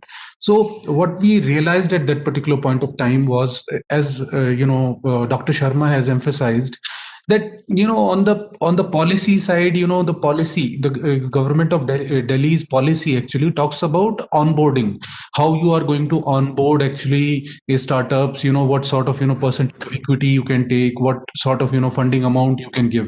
But it is you will see it is silent about what will be the policy in terms of the engagement during the duration while the startup will be with us, and what will be those conditions or criterias on which this relationship could be severed actually from both the sides. To be fair to both of them, so that opportunity should be available to the startups as well as the incubators to kind of take a decision that this is no longer working. Now there are multiple aspects of it. I'll just briefly touch upon two. uh, the mandate that was given to us while we were formulating this particular policy was from the university side and from the honorable professors also, that since we are an institute and these incubating companies are incorporated by our students only, so there has to be this relationship from the institute side or from the incubator side has to be benevolent. So we are that party, which is we are a not for profit organization, and we are the host institute also, so we have to be benevolent towards the students also.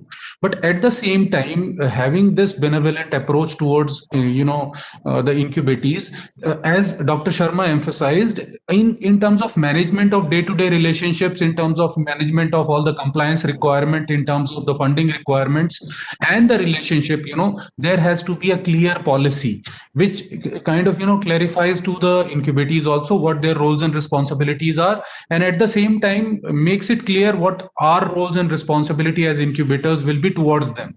So we try to formulate those things actually within the as part and extension of the exit policy also, so wherein we defined what our roles and responsibilities are and what their roles and responsibilities are.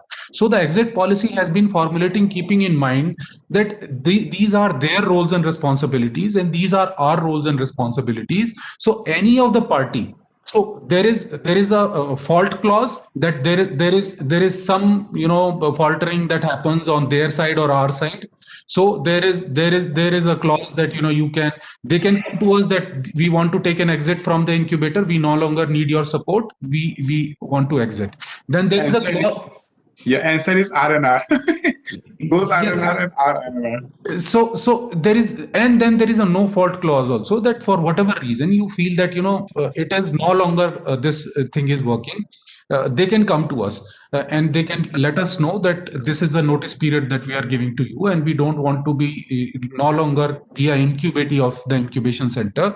And sometimes there are pure commercial reasons, because very recently I'll cite you an example. One of our incubatee, Al Nourish, the healthy company, got a funding of around 350,000 USD from one of the accelerators, which is based out of Gurgaon. So this was a big amount for them. But this particular company put up a condition in front of them that they will put money in this particular company only if they are not associated or incubated anywhere. So this was a condition that was put by them, and this is again a huge amount for them. 350K USD is a huge investment for them actually, and they came to us that this is a condition being put to them. We tried to kind of reach out to them also, but again they are approaching the startup from a pure commercial perspective.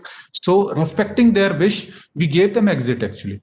So under this particular exit policy, then there is a second aspect in which there is a fault aspect on the part of the incubatee. I'll just cite couple of examples. We have a requirement that whenever we release funding to the incubatees, whenever they come to us for the next tranche of funding, we require a utilization certificate for whatever funding has been given previously. Now there were a few startups which were not reporting their progress, which were not coming back with any of these requirements as far as compliance is concerned, and some of them were even incommunicado actually. So how do we deal with it? Because at the end of the day we are spending public money, and we are at the end of the day we are answerable to ministry and to the host institute also, that we grant this much money to this incubatee. What happened to the money as such? So and then there were some violations in terms of equity transfer also. So we made this part of our policy that if because this is something that all these incubating companies need to learn.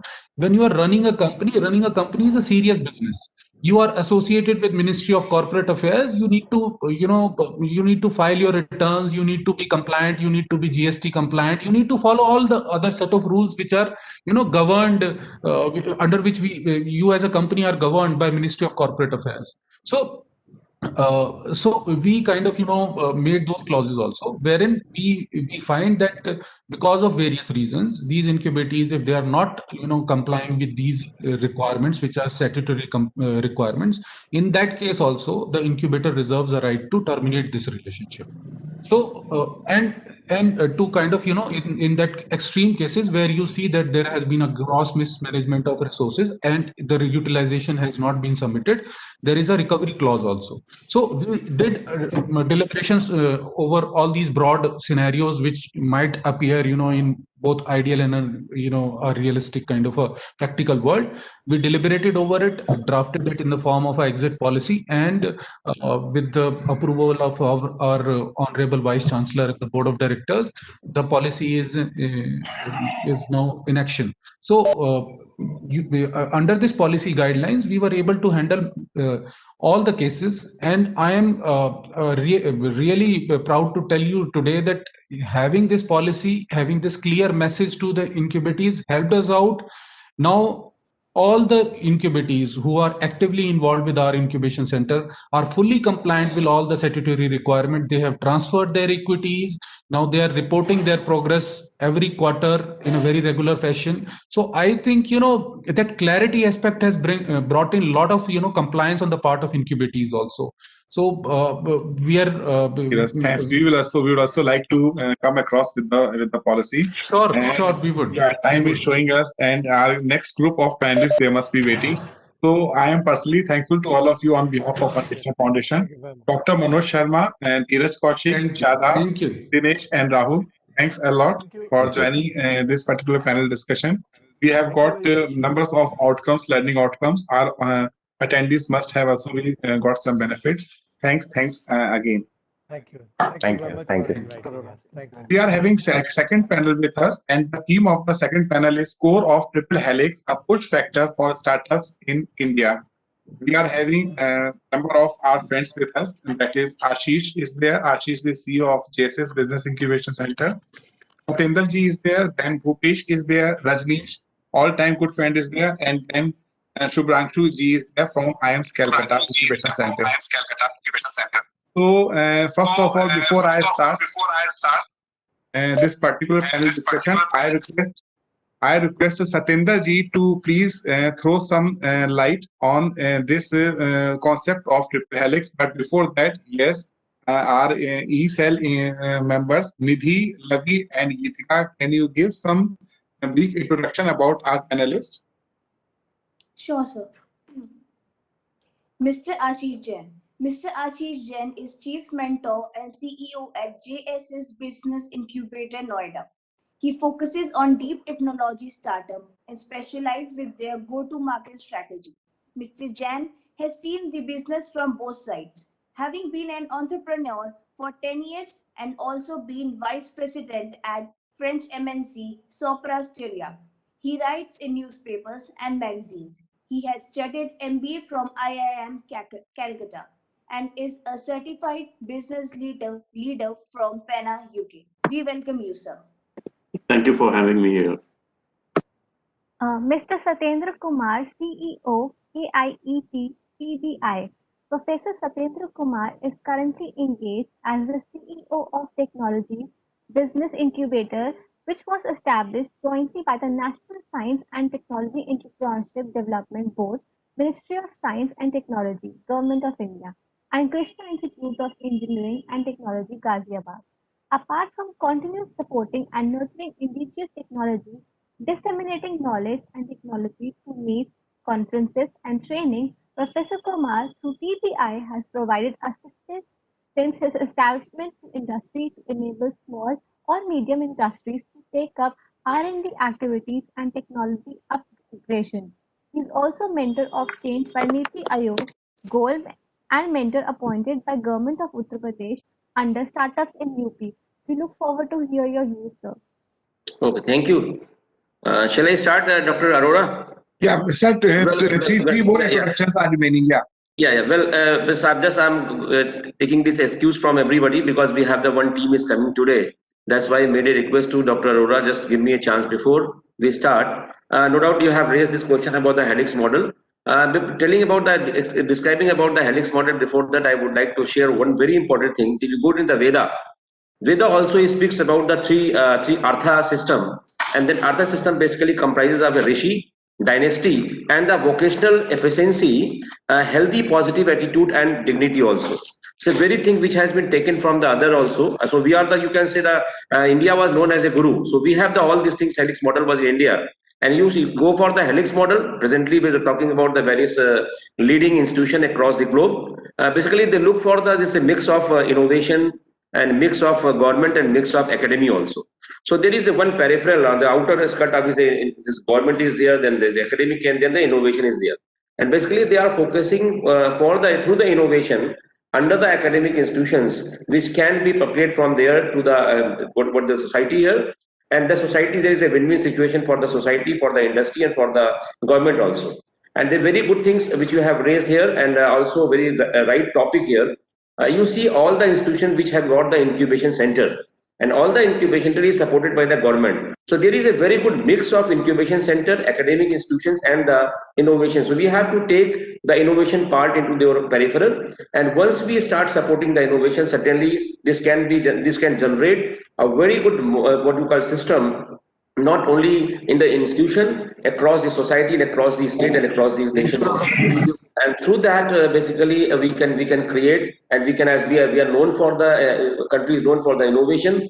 Earlier, if you talk about the Vedas, and also one thing I would like to share, that if we talk about the 5000 BC, when our first this taken place, that was Ayurveda. Ayurveda basically came into the 5000 BC. If we talk about the 3000 BC, the yoga came into that picture. 2500 BC, I'm just retracing the history, and also the ancient flush toilet. You see that they have innovated very early. And why? Because it was a system where the rishi, the academic, the institutions, the faculty members were there, and dynasty was the government. You can call the emperors the rurals, and also the what we call Anveshan was there. Similarly, if you talk about you pass on to the another BC, so we have around before Christ, 2400 BC, the weighing scale, this system came into system. 2000 BC, first plastic surgery was did basically in India. Imagine how we are innovated, and how we are the leader. That's why we talk about the 500 BC. It was a formal grammar came into picture. 2000 BC, the cubicles still came into picture, and 100 BC it was a Hindu number. You talk about the Hindu number, and then also in 200 BC, first cataract surgery was taken place. So imagine how advanced we were. It is only because of the helix model which you have taken today. It's a very relevant topic you have taken up. I think everybody will appreciate your efforts, and it is the need of the hour also. With these words, you have also raised other things which you want to discuss with me, so that I can throw my experience on your session, and then yes, please. So actually, I do understand some important visit is there, and you are also busy on Sunday in your campus. One more question I just want to ask about your experiences also. But before that, sir, I also want to understand something, because you are recently been associated with UP government to establish business incubation centers in entire Uttar Pradesh state. So can you give some idea and some light on this? Sure. Dr. Arora, you see, one thing I would like to share with before expressing my view. I have recently heard from Professor Ashutosh Sharma during his address. He basically, on that day, he said that shame is not in failure. Shame is not trying. This is all for our students or the fraternity, you see, those who are right now. So never shame fail. We have to come forward and do something. Rightly, you have asked me, because yes, I am very closely associated with the board developed by the government of UP to create a startup ecosystem in UP also. And now this government of UP is coming out to create around 100 incubators across the UP, in fact, with their hub and spoke models. And we are leading for that hub and spoke model. Under that scheme, basically what they are doing, this is being looked after by the Ministry of Electronics and Information Technology, UP government. And now under that, they have the few very relevant things, and they have started initiating to support the startups in UP also through the various incubators.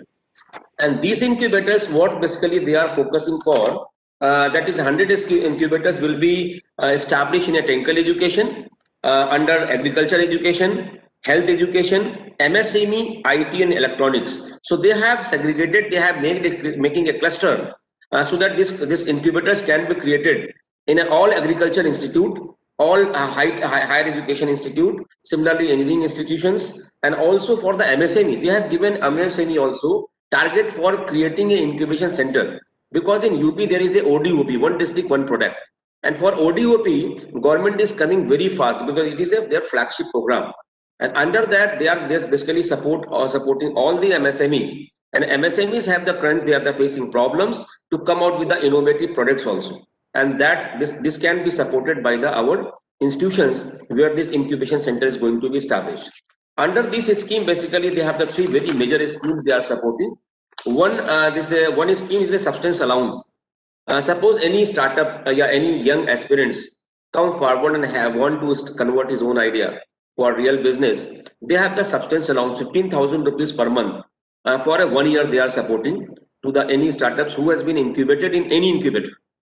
Second, very good scheme they came out. I think every state has got this startup policy, but in UP they come out with the marketing support. You see the majority of incubatees, they face problems at the stage of MVP or at the stage of beta stage. So they came out with the, for ready to market products, now they came out with the support of 5 lakh rupees for the marketing support.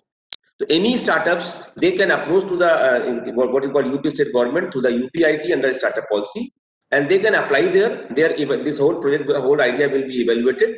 There is a one committee has been formed under the chairmanship of Director IIT Kanpur. Then IIT DHU is there. I myself is there as a TBI guide. Then STPI and SHB are the member. So under that we are evaluating. Recently we have evaluated eight ideas, and out of 8 ideas, 4 is going to be funded 5 lakh rupees each for their ready to market products, and that's 5 lakh rupees as a marketing support.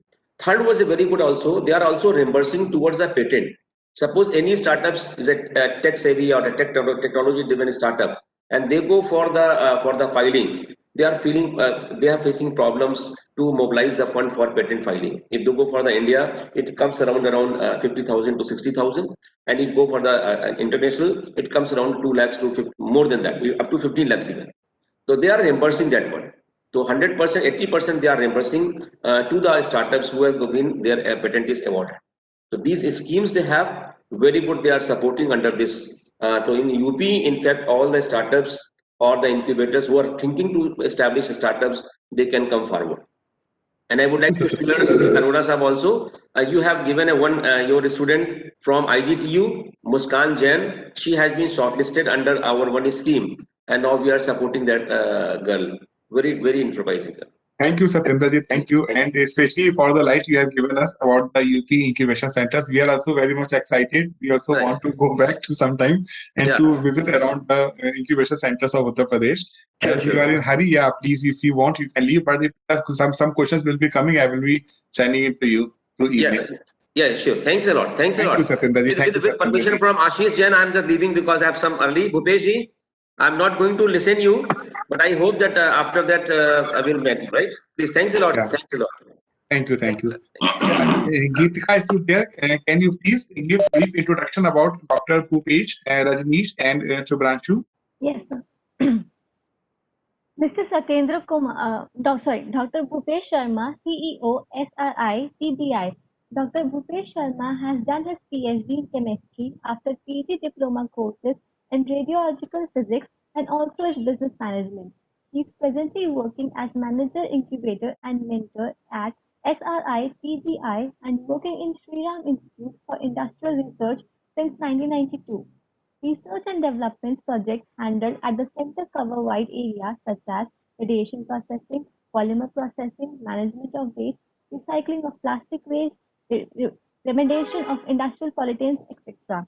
He was also a member of XXVII and XSV III Indian Scientific Expedition to Indian Scientific Base Maitri Antarctica. He's a RSO approved of Atomic Energy Regulatory Board goal, also involving bone tissue design and development, production, storage, and sterilization or servicing of medical and associated activities for National Organ and Tissue Transplant Organization, DGHS, Ministry of Health and Family Welfare Goal, and medical devices manufacturers. We welcome you, sir. So now, yeah, please, I am coming directly to the Shubhranshu because we are having so many questions from you, Shubhranshu.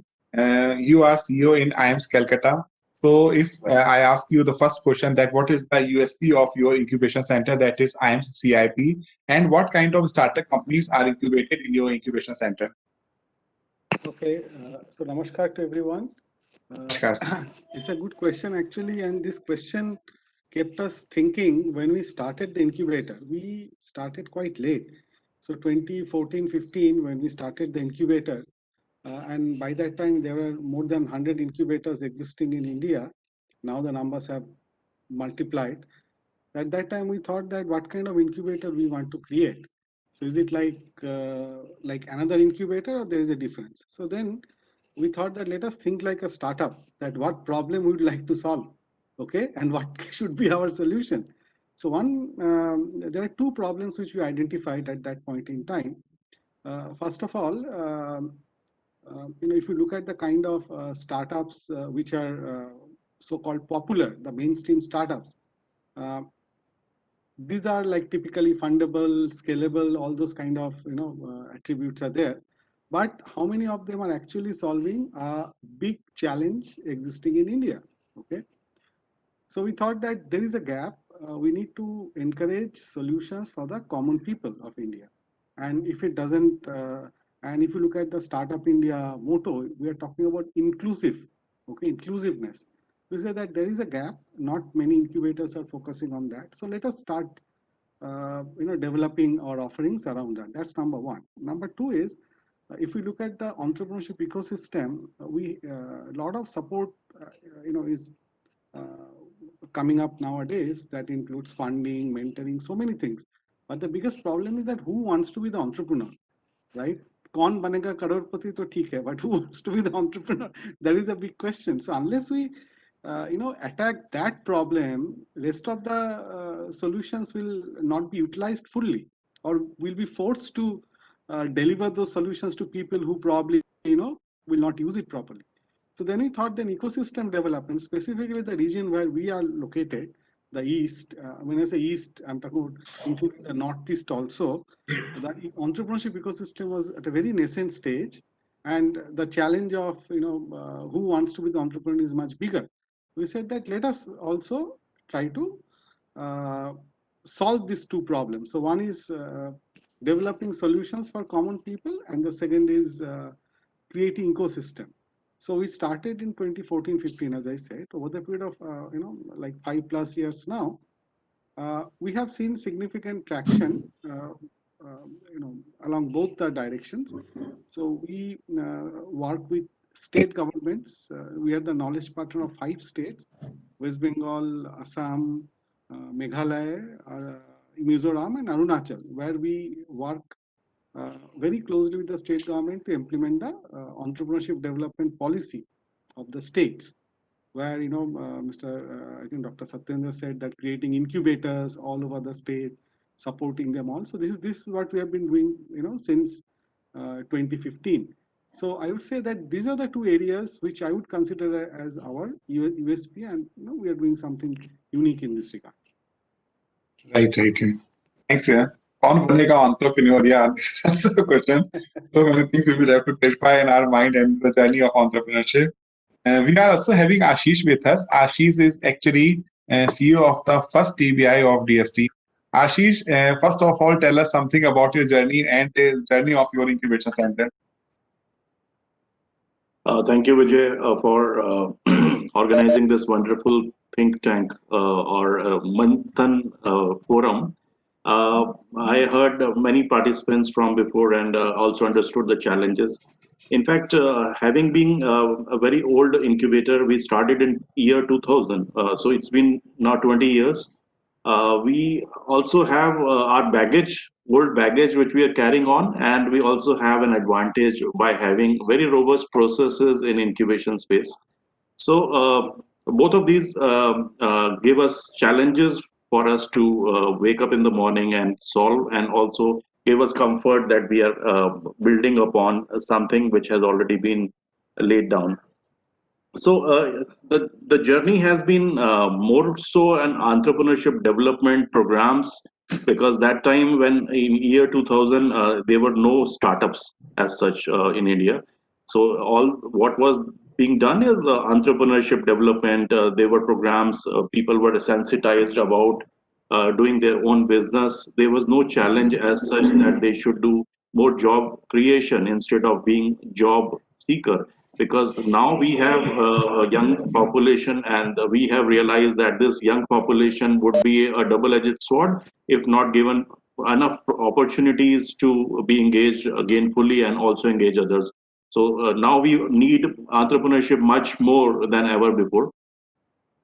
So the journey has been that we have been more successful than in the past, than in the industry. So when we are talking of industry, 10 to 14% is a success ratio, but we have been fairly successful in as much as 38% of our enterprises sustained for 5 long years or more. And that is the yardstick. Just having funding from anybody, any investor, angel investor, venture capitalist, or a bank is not the criteria which we have ever worked upon. And what we have worked upon is, in case the enterprises have been sustainable all by themselves, that is our yardstick, and sustainable for 5 years or more. That makes that they are more driven by the revenue generation all by themselves, instead of getting the money and subsidizing that money into B2C businesses, the models which have come of late. I'm not saying that these models are bad or wrong. I'm saying those are the models which we have not encountered in the past. But new models, we are also gearing up for the new models. There are many investors which we have who are also ready to fund the B2C businesses with deep discounting in the initial years. So journey has been that sustainable business is the core of our existence. We make ourselves sustainable as an incubator, and we also make our startup companies sustainable as fast as we can. Right. Absolutely. Right.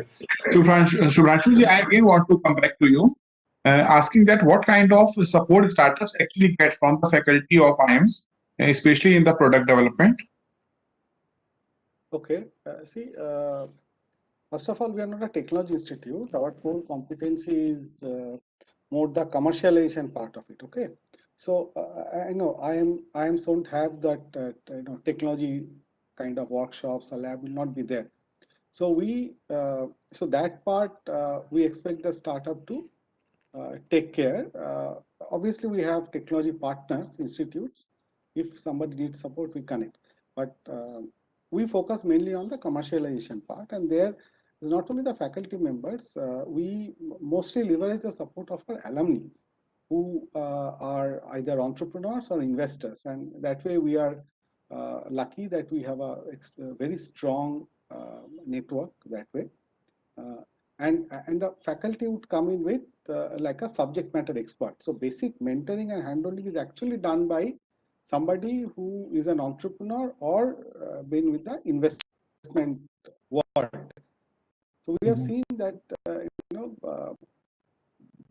this kind of people or mentors would understand the need of the startups much better than people who are in the academia. But the faculty members would be excellent in terms of like a very in-depth knowledge on a certain subject. For example, somebody is working on a logistics solution, right? So our faculty member who has a research interest in that area would help him to develop the algorithm and all, right? But end of the day, the business model, the pricing model, the funding model, all those things, we prefer that the startups are mentored by somebody who has done it, okay, and can feel the pain point. we actually use the IMC community as a whole, and every member of the community helps. So faculty who understand as subject matter expert, the alumni I already mentioned, the students also play a role. What we do that uh, the startups, they have different challenges, either on the marketing side or managing finance, various kind of challenges, right? So there we engage the students with the startups, as a project, that, okay, can you solve the challenges of the startups? Now the startups will never get this kind of resources, right? They will never be able to hire, and the students will not get this kind of live exposure. So it's a win-win for both startups and the students. So the student engagement is also quite important in our entire support system. So this is how the entire IMC community comes and help the startups. And by the way, the startups that we are talking about, we are not restricted that the startup must be by IMC student. We are open for all. Okay. Again, to sir, means IMC students generally they are having engineering background, so that way also they are getting support. Yes. And the involvement of faculty, yeah, definitely. Yeah. Dr. Bhupesh ji, I want to ask one question from you because you are having a 50-50% combination with the corporate and government. I just want to know that how do you see the contribution of government and corporate to boost the ecosystem in future, especially after COVID pandemic?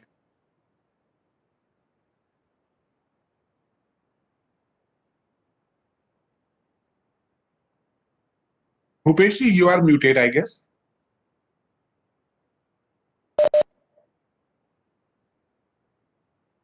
Yes.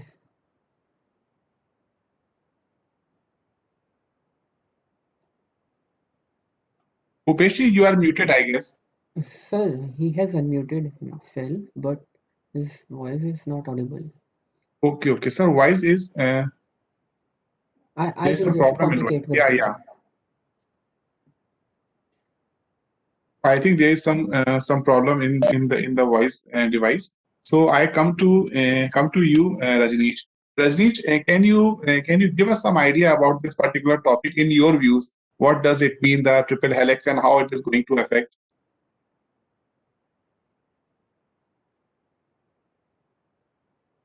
Yeah, Rajneesh, are you there?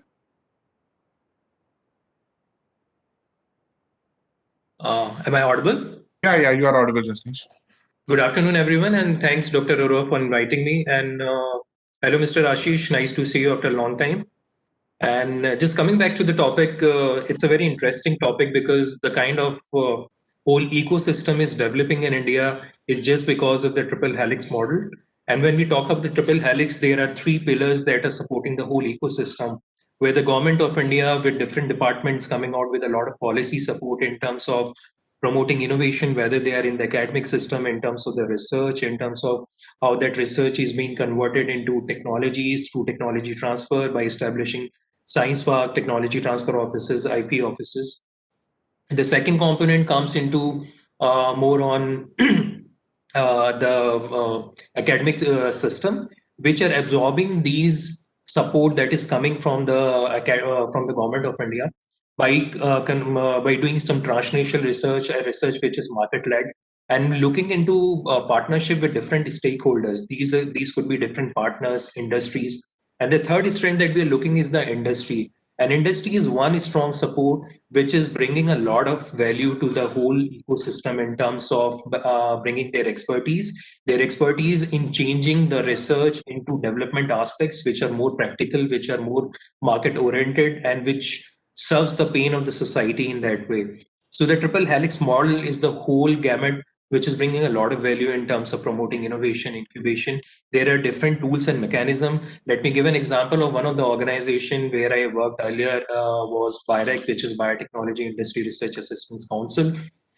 This organization was established to support projects, innovative projects and research projects that can be taken up by academia, that can be taken up by industry. And just because of the BIREC support, just not through funding, but apart from that, a lot of support in terms of regulatory support, where they've established another subsidiary of them, which is known as the First Hub, helping startup company, giving advice on the regulatory issues. Then they have inbuilt center where they help startup companies industry in terms of providing help in terms of technology development and protecting the technology itself. So BIREC has come out with a lot of funding support, a lot of support in terms of advisory, where they help academia to come out with transnational research. And parallelly, they have also associated themselves with industry and MSME to carry out the research at that time, because this was one thing which was lacking at MSME level and the industries, specifically in the biotech sector, which are at the verge of just running the business without bringing innovation into it. So this triple helix in such way has contributed a lot in terms of promoting innovation in India. Right, right. And Rajneesh, you have good experience working with international collaborations. Also, Nexus was there, and now with Dubai campus of BIT Pilani. So, how these international collaborations are actually going to help the ecosystem? Yeah, Mr. Arora, just my battery is going to die, but I will continue. Just I'm switching off my video right now. Right. So entrepreneurship is one area which has contributed immensely in India, and this is just because of the sheer support of coming from different organizations. In fact, I would say Startup India has contributed a lot in this sector. And entrepreneurship is one sector that cut across all aspects of life, whether it is water, agriculture, industry, economic development, women entrepreneurship, or even if you say cross-border incubation. So cross-border incubation or innovation system has very strongly come up just because of the sheer fact that India has raised in the list of innovation index with a lot of support coming from different partners and the policies that has been floated within the ecosystem. So giving an example, I have already worked for an international incubator that was supported by US Embassy in India. The whole idea was based on the philosophy that there are a lot of technology business incubators in India, but there was no business incubators as such to support these companies to scale up their business. So TBIs were more equipped for startup companies in taking technologies to a certain level, but what is after that where they need to scale up those technologies into a full-fledged business itself. So Nexus was one example. But considering the fact that a lot of Indian entrepreneurs, a lot of innovators, they're coming up with very disruptive technologies. And this is a fact that a lot of international organizations are now looking India as one of the most innovative hub in the world. As a result, India is the third largest startup ecosystem.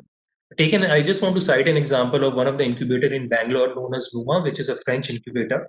And I visited that incubator and I was surprised to find out Airbus incubating in that incubator. So what was the reason for a company like Airbus to incubate in an incubator?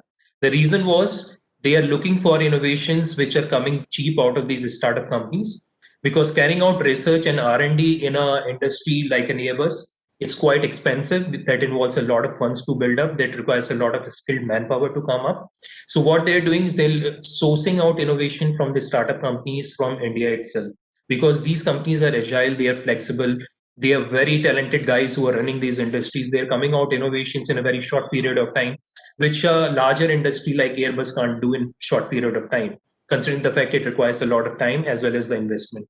So at that point of time, Airbus was already working with 32 Indian startup companies where they acquired one or two companies. So just because of the sheer fact that India has raised its policy bar with a lot of support in terms of funding, in terms of regulatory aspect, in terms of ease of doing business, a lot of international organizations have started looking for innovations. Take an example of Lockheed Martin program. The whole idea around this program was to source technologies which are coming out of Indian Institute, and then they can be taken all across. So now entrepreneurship is just not limited in India, just within the boundary of Indian subcontinent itself. It has become cross-border itself. In my previous organization, Indian Agriculture Research Institute, we ran a program known as Cross-Border Incubation Agri-Tech Program, where we collaborated with Brazil embassy, and the whole idea was to explore the innovation coming in agriculture. And being Brazil an agri-intensive state, as just like India, but the dynamics of doing agriculture are totally different in different countries. So that was the whole fact that these countries are looking towards India, because a cheap innovation is coming up, which is highly disruptive. And these innovations are just not limited within the geography, but these innovations are worth that can be explored across geographies. Right, Rajneesh. Right. One of the very serious question I want to ask from you, Ashish. Ashish, today mostly incubators are government funded, and I just want to ask an important question regarding establishment cost of such incubation centers. And after project time, say 5 years or 6 years, what is basically the sustainability model of such kind of incubation centers? Yeah, very valid question, Vijay. In fact, first 5 years, government supports the operating cost of any incubator, which are funded and which are supported by the government, different branches of government. But it makes sense that not wait for 5 years to exhaust that fund. Important thing is to start from the year one itself. And I mentioned that sustainability remains one of the core area. All the incubators who are setting up or who have already set up needs to make sustainability the mantra for themselves as well as for their startups. I think Rajneesh mentioned very pertinent points. India is already world powerhouse in IT technology. As such, we have a lot of resources. We have people who know technology. We also are inexpensive. That means there's a lot of countries who are sourcing not only technology but pharma and drugs, legal and accounting services from India. Combined with that, so we have availability of resources. In case we do innovation, in case we also do innovation, I think we would beat any country because America does not create manufacturing. America does not create services as much as they source from others. And still they are the number one country as far as the GDP is concerned. Why? And the only differentiating factors which comes to my mind are two. One, they create IP, they create products, they are owner of products which they are able to sell to the world. And second is the mentality of creating products for the world. I think these are the two trends which we have started thinking and getting in India since last about a decade, in the decade of 2010 and 20. We have started creating solutions for India. And during this journey, we have realized that we are creating very good solutions, be it UPI, be it Aadhaar, be it. I just heard that Indonesia is likely to source Aadhaar system from India, and they would create this citizenship ID from the same solution. We also have Jan Dhan Aadhaar Trinity. We have DigiLockers. There are government level solutions which are available, scalable solutions which can also be implemented by others without reinventing the wheel. We also have startups who have thought of and created solutions which were very pertinent for India. And we have one latest example is Glance. Glance is a product from InMobi, and that has become a latest unicorn just few days back. uh, they have been funded by Google for $150 million, and this has been the latest unicorn in the list in India. What they have done is their model also was advertising, but they did not depend on Facebook and Google dual for advertising. They have sourced their own products.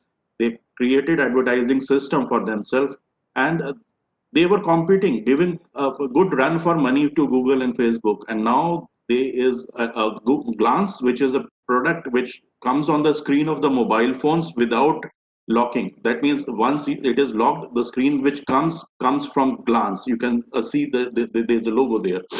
Now, this confidence which has come, probably we are doing solutions not only for India but also for the world. As far as incubator is concerned, I think there are multiple models for making incubators sustainable. One is the rental model. Many incubators go for rental model in case they are in the city. They can charge the incubating companies some small amount of fees for having them into the premises. Other is equity model. Equity model is good enough for easy to dilute by a very early stage company, which is in ideation stage company or just a early product development stage. But it is very costly for later stage companies, which means once the product has been developed. So that is generally avoided by those companies. And there are multiple revenue streams which are possible, like high-end training programs, you can also undertake a lot of projects, CSR grants, participation in government schemes, foreign collaboration programs. There are multiple revenue streams which are possible. Important thing is what exactly is your focus, and it needs very trustworthy community development. So we have been fortunate in creating a community of about 15,000 startups all by ourselves. And that helps because once you have the community, other programs can come easily. So I would say, in case you are genuinely helping the startups cause and able to connect them and give value, of course, startups is not a dearth of startups would not shy away from not coming to you. And once they start coming to you, you would have no dearth of revenue for yourself. Right, right. Dr. Arora, just Yeah. comments to Mr. Ashish comments. First of all, on the internationalization of Indian startup companies, at this point of time, as Mr. Ashish mentioned, we are creating technologies which can be used all across the world. I think this is a junction where Indian startup ecosystem and the policy should support this very aggressively, and which should adopt a Israeli model where everything invented there is for the world. It's just not for the Israel itself. And considering a lot of innovation coming out of India, this is the right time that we should look into policies that can help internationalization of Indian startup companies and innovations. Because it has already been happening in the last 10 to 15 years, like Lockheed Martin program, which happened much before that, or maybe the FICCI Millennium Alliance program, where technologies in India are being tried in different South Asian countries as well. These are the different loose holes and loose programs, but a concentrated approach and a philosophy will can make India a destination of innovations. And the second point that I really want to add on that is incubators now in terms of sustainability should just not. I think they should decouple themselves from the as one of the organization just giving fundings to startup company. That's just one of the aspect because most of the startup company they think incubators as one unit or a place where they can get a government funding and they can run their business.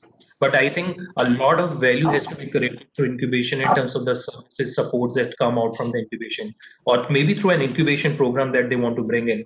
So this is something where incubators, most of the incubators should focus in terms of sustainability and creating a value for the incubators as well as for startups. Your views are very correct, Bhupesh. We can see it was only the startup and the innovations taken up in the country Israel, not the world's view about the Israel that is changing. Yeah, it is very correct. Shubhranshu ji, I again want to come back to you. You were mentioning that you support not only to your students and it is also open for all. So I just want to know about the West Bengal ecosystem, and are you also helping others means across India, other startups across India? Yes. So as I mentioned, that one of our USP or key offerings is helping the state governments to develop this entrepreneurial ecosystem. Okay, and we not only work with West Bengal. I told you we work with 5 states. So we have we have 3 incubation centers as of now. One based out of Kolkata, the other Guwahati, and the third one is in Shillong. And Guwahati and Shillong are in collaboration with the respective states. And very soon, I think by the end of this current financial year, we'll start our next center in with the Arunachal government at Itanagar. Great, We great. have our team located at each center. Okay. So why it is so? Because these people are going to the district level and promoting entrepreneurship, identifying the so-called hidden gems, I would say. So these people will never be able to present or pitch the way somebody from the city would do, but they're really doing some meaningful work. So our job is to identify them, following a more proactive approach, and the government has formulated various kind of financial incentives, supports, and all. So to offer all those, primarily being the mentoring.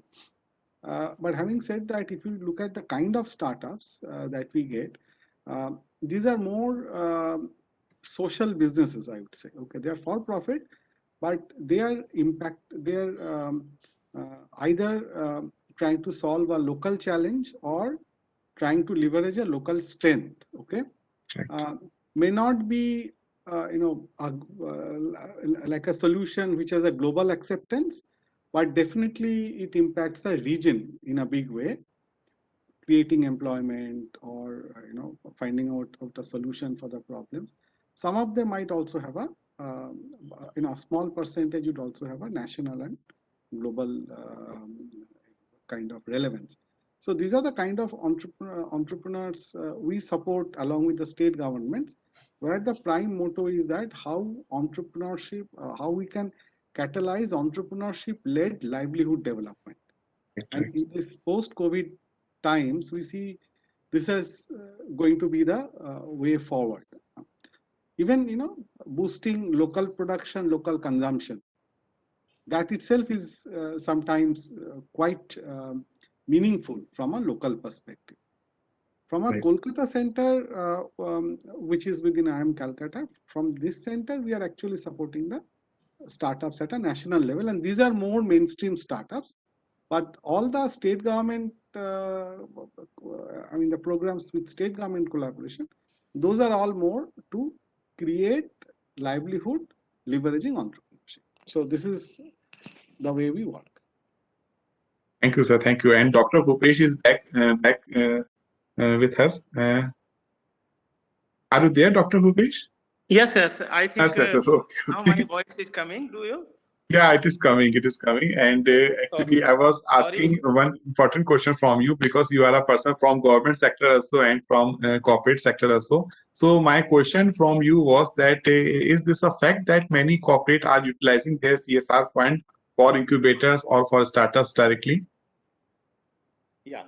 So when we are talking about academia, corporates and government, each and every sectors have their own role. Academia always believe, or I personally believe, academia should guide, and I feel academia should work in the domain of innovations. When academia really creating innovative ideas, and those ideas can solve the problems of the society. So I think one end academia should work on innovations, and corporate should work in the area of productivity and quality also. If academia and corporate join hand, then only something can be emerge, something can be work in the market. Sometimes what happens when something innovators are a different species and marketer entrepreneurs are the different species, in my opinion. So when things can move in the market, so to mix these ecosystems or create interest to the corporates, innovators should develop a product where things can run in the market. So I personally feel when governments are making policy, in the last one decade, everyone can visualize their recent one, 2014 onwards, 55K startups already created, and more than 3 lakh fake company already discarded by Ministry of Corporate Affairs. So you can imagine who are the working persons and who are the exploiting resources of the country, which is not in the society. So I personally feeling, if we want to face the China, if we want to create the product which can withstand the proper quality, proper market, understand the market need. So corporate sector should give CSR fund to the innovative product. So in the last one decade, when you really visualize the effect of our brain, our IT revolutions, our agro sector revolutions, then you can really visualize what is the things are emerging in these ecosystems. In last, just assess the data of IIT Delhi. more than 9 years before, how many persons are looking for the job in the abroad, US and Europe. And nowadays, what is the situations? Everybody is looking, every IITians is looking to start their own startups. And I am feeling if IITians join hand with the corporate sectors, really they can create or really they can enhance the business of productivity of the country in every sectors, maybe IT, maybe agro, maybe manufacturing sectors. My experience being a scientist joined Ceramic Institute in last 17 years before. When we do real innovations, always remains in the files, always we work on various type of project, develop various type of formulations. I will like to share one experience on medical devices. I had patented PVC blood bag formulations. When in 1996, this formulations, this PVC pouch comes from Baxter company in India. It is about 600 rupees per piece, PVC blood bag.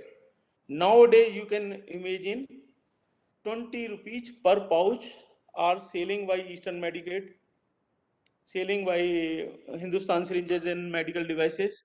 So, if the things can convert it from 600 rupees to in 1996, and nowadays you can imagine 20 rupees we are selling our same quality, whatever Baxton and BD develop, our Polymedicure, HSMD, Eastern Medicaid, J Mitra, they all company are selling their blood bag at a rate of 20 rupees in the tender pricing.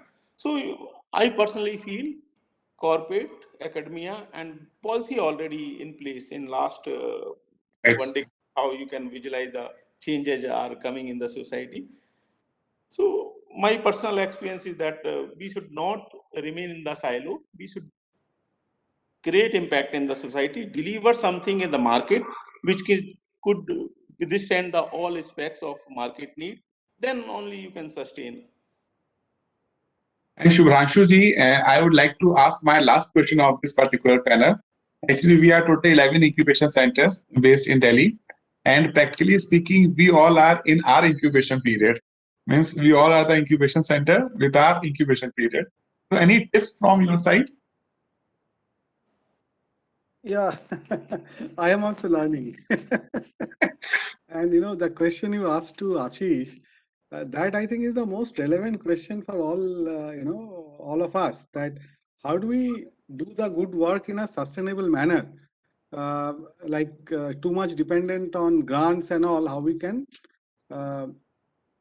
get rid of that dependence and create a model which will help us even scale up, right? So this is what has been the challenge we have been facing from day one. And the first 5 years we had the DST grant, so that was like a safety net for us. But one thing I must share with you that our board, it comprised of entrepreneurs and investors, typically our alums, and from day one they first they challenged me that from the first year itself, how you can start earning, revenue for the incubator, think like a startup. So I'm happy to share with you that that push, that challenge actually worked for us. So this, and we aggressively we had to do something like a business development, I would say. I mean, it may mean different for incubator, but still it's nothing but business development, where we had to aggressively look for opportunities where we can, where it's like a startup that we will address a problem for a customer, okay? And then sometimes luck helps you, right? So we figured out with West Bengal government there's an opportunity. So we used again like a MVP, okay? And it worked. So then we said, okay, if it works, let us now replicate and scale up.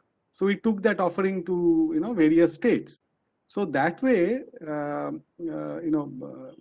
we figured out that there is a possibility of at least earning some fee through which you can pay the salaries of your people. That's the first priority for us, right? The second one is, which lately we are experiencing after 5 years of operating. For the first time in the last financial year, we saw some exits, okay, profitable exits, and that gave us a, from that exit we figured out, if we get a even a 3x kind of return, like I invest this 25 to 50 lakhs which we get from the government, right, for seed fund, and if we get, let's say, a 3x return, you have a net 1 crore surplus which you can use it for your OPEX or depending on the mandate of the fund. So this again can be, but you will not get any exit. At least you need to wait for 4 to 5 years. It's not so easy. But at least if you target one good exit per year, I think we don't need any government grant after that. The government grant we need for new initiatives. For example, again in the startup jargon, or if you want to develop something new, right, new offering, then we need a grant to kickstart it. But otherwise, I think fees and exits, these two, I would, from our experience, I would recommend that all incubators should formulate or design their operations around that. And that will put some kind of buffer, help you create some kind of buffer. Valid suggestions, sir. Valid suggestions. Now we are at the end of this particular panel discussion. So I personally want to thank Ashish. Yeah.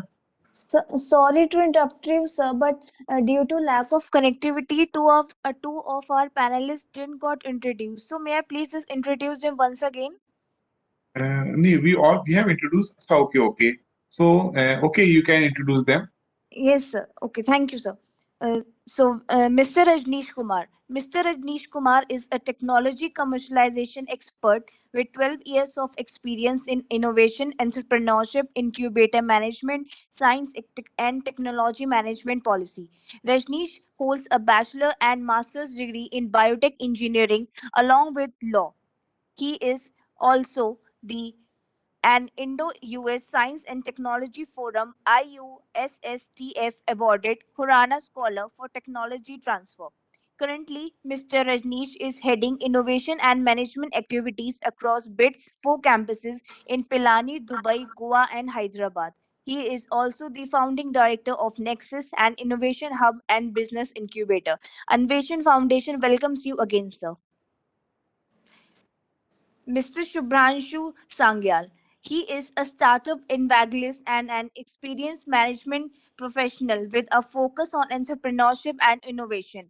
Mr. Sangyal is skilled in innovation management, business process re-engineering, and program management, and having implementation experience in multiple geographies. He has a strong consulting background with a Doctor of Philosophy, PhD from National Law University, PGDM from IIM Calcutta, and BE in Mechanical Engineering from Jodhpur University. Anveshan Foundation welcomes you again, sir.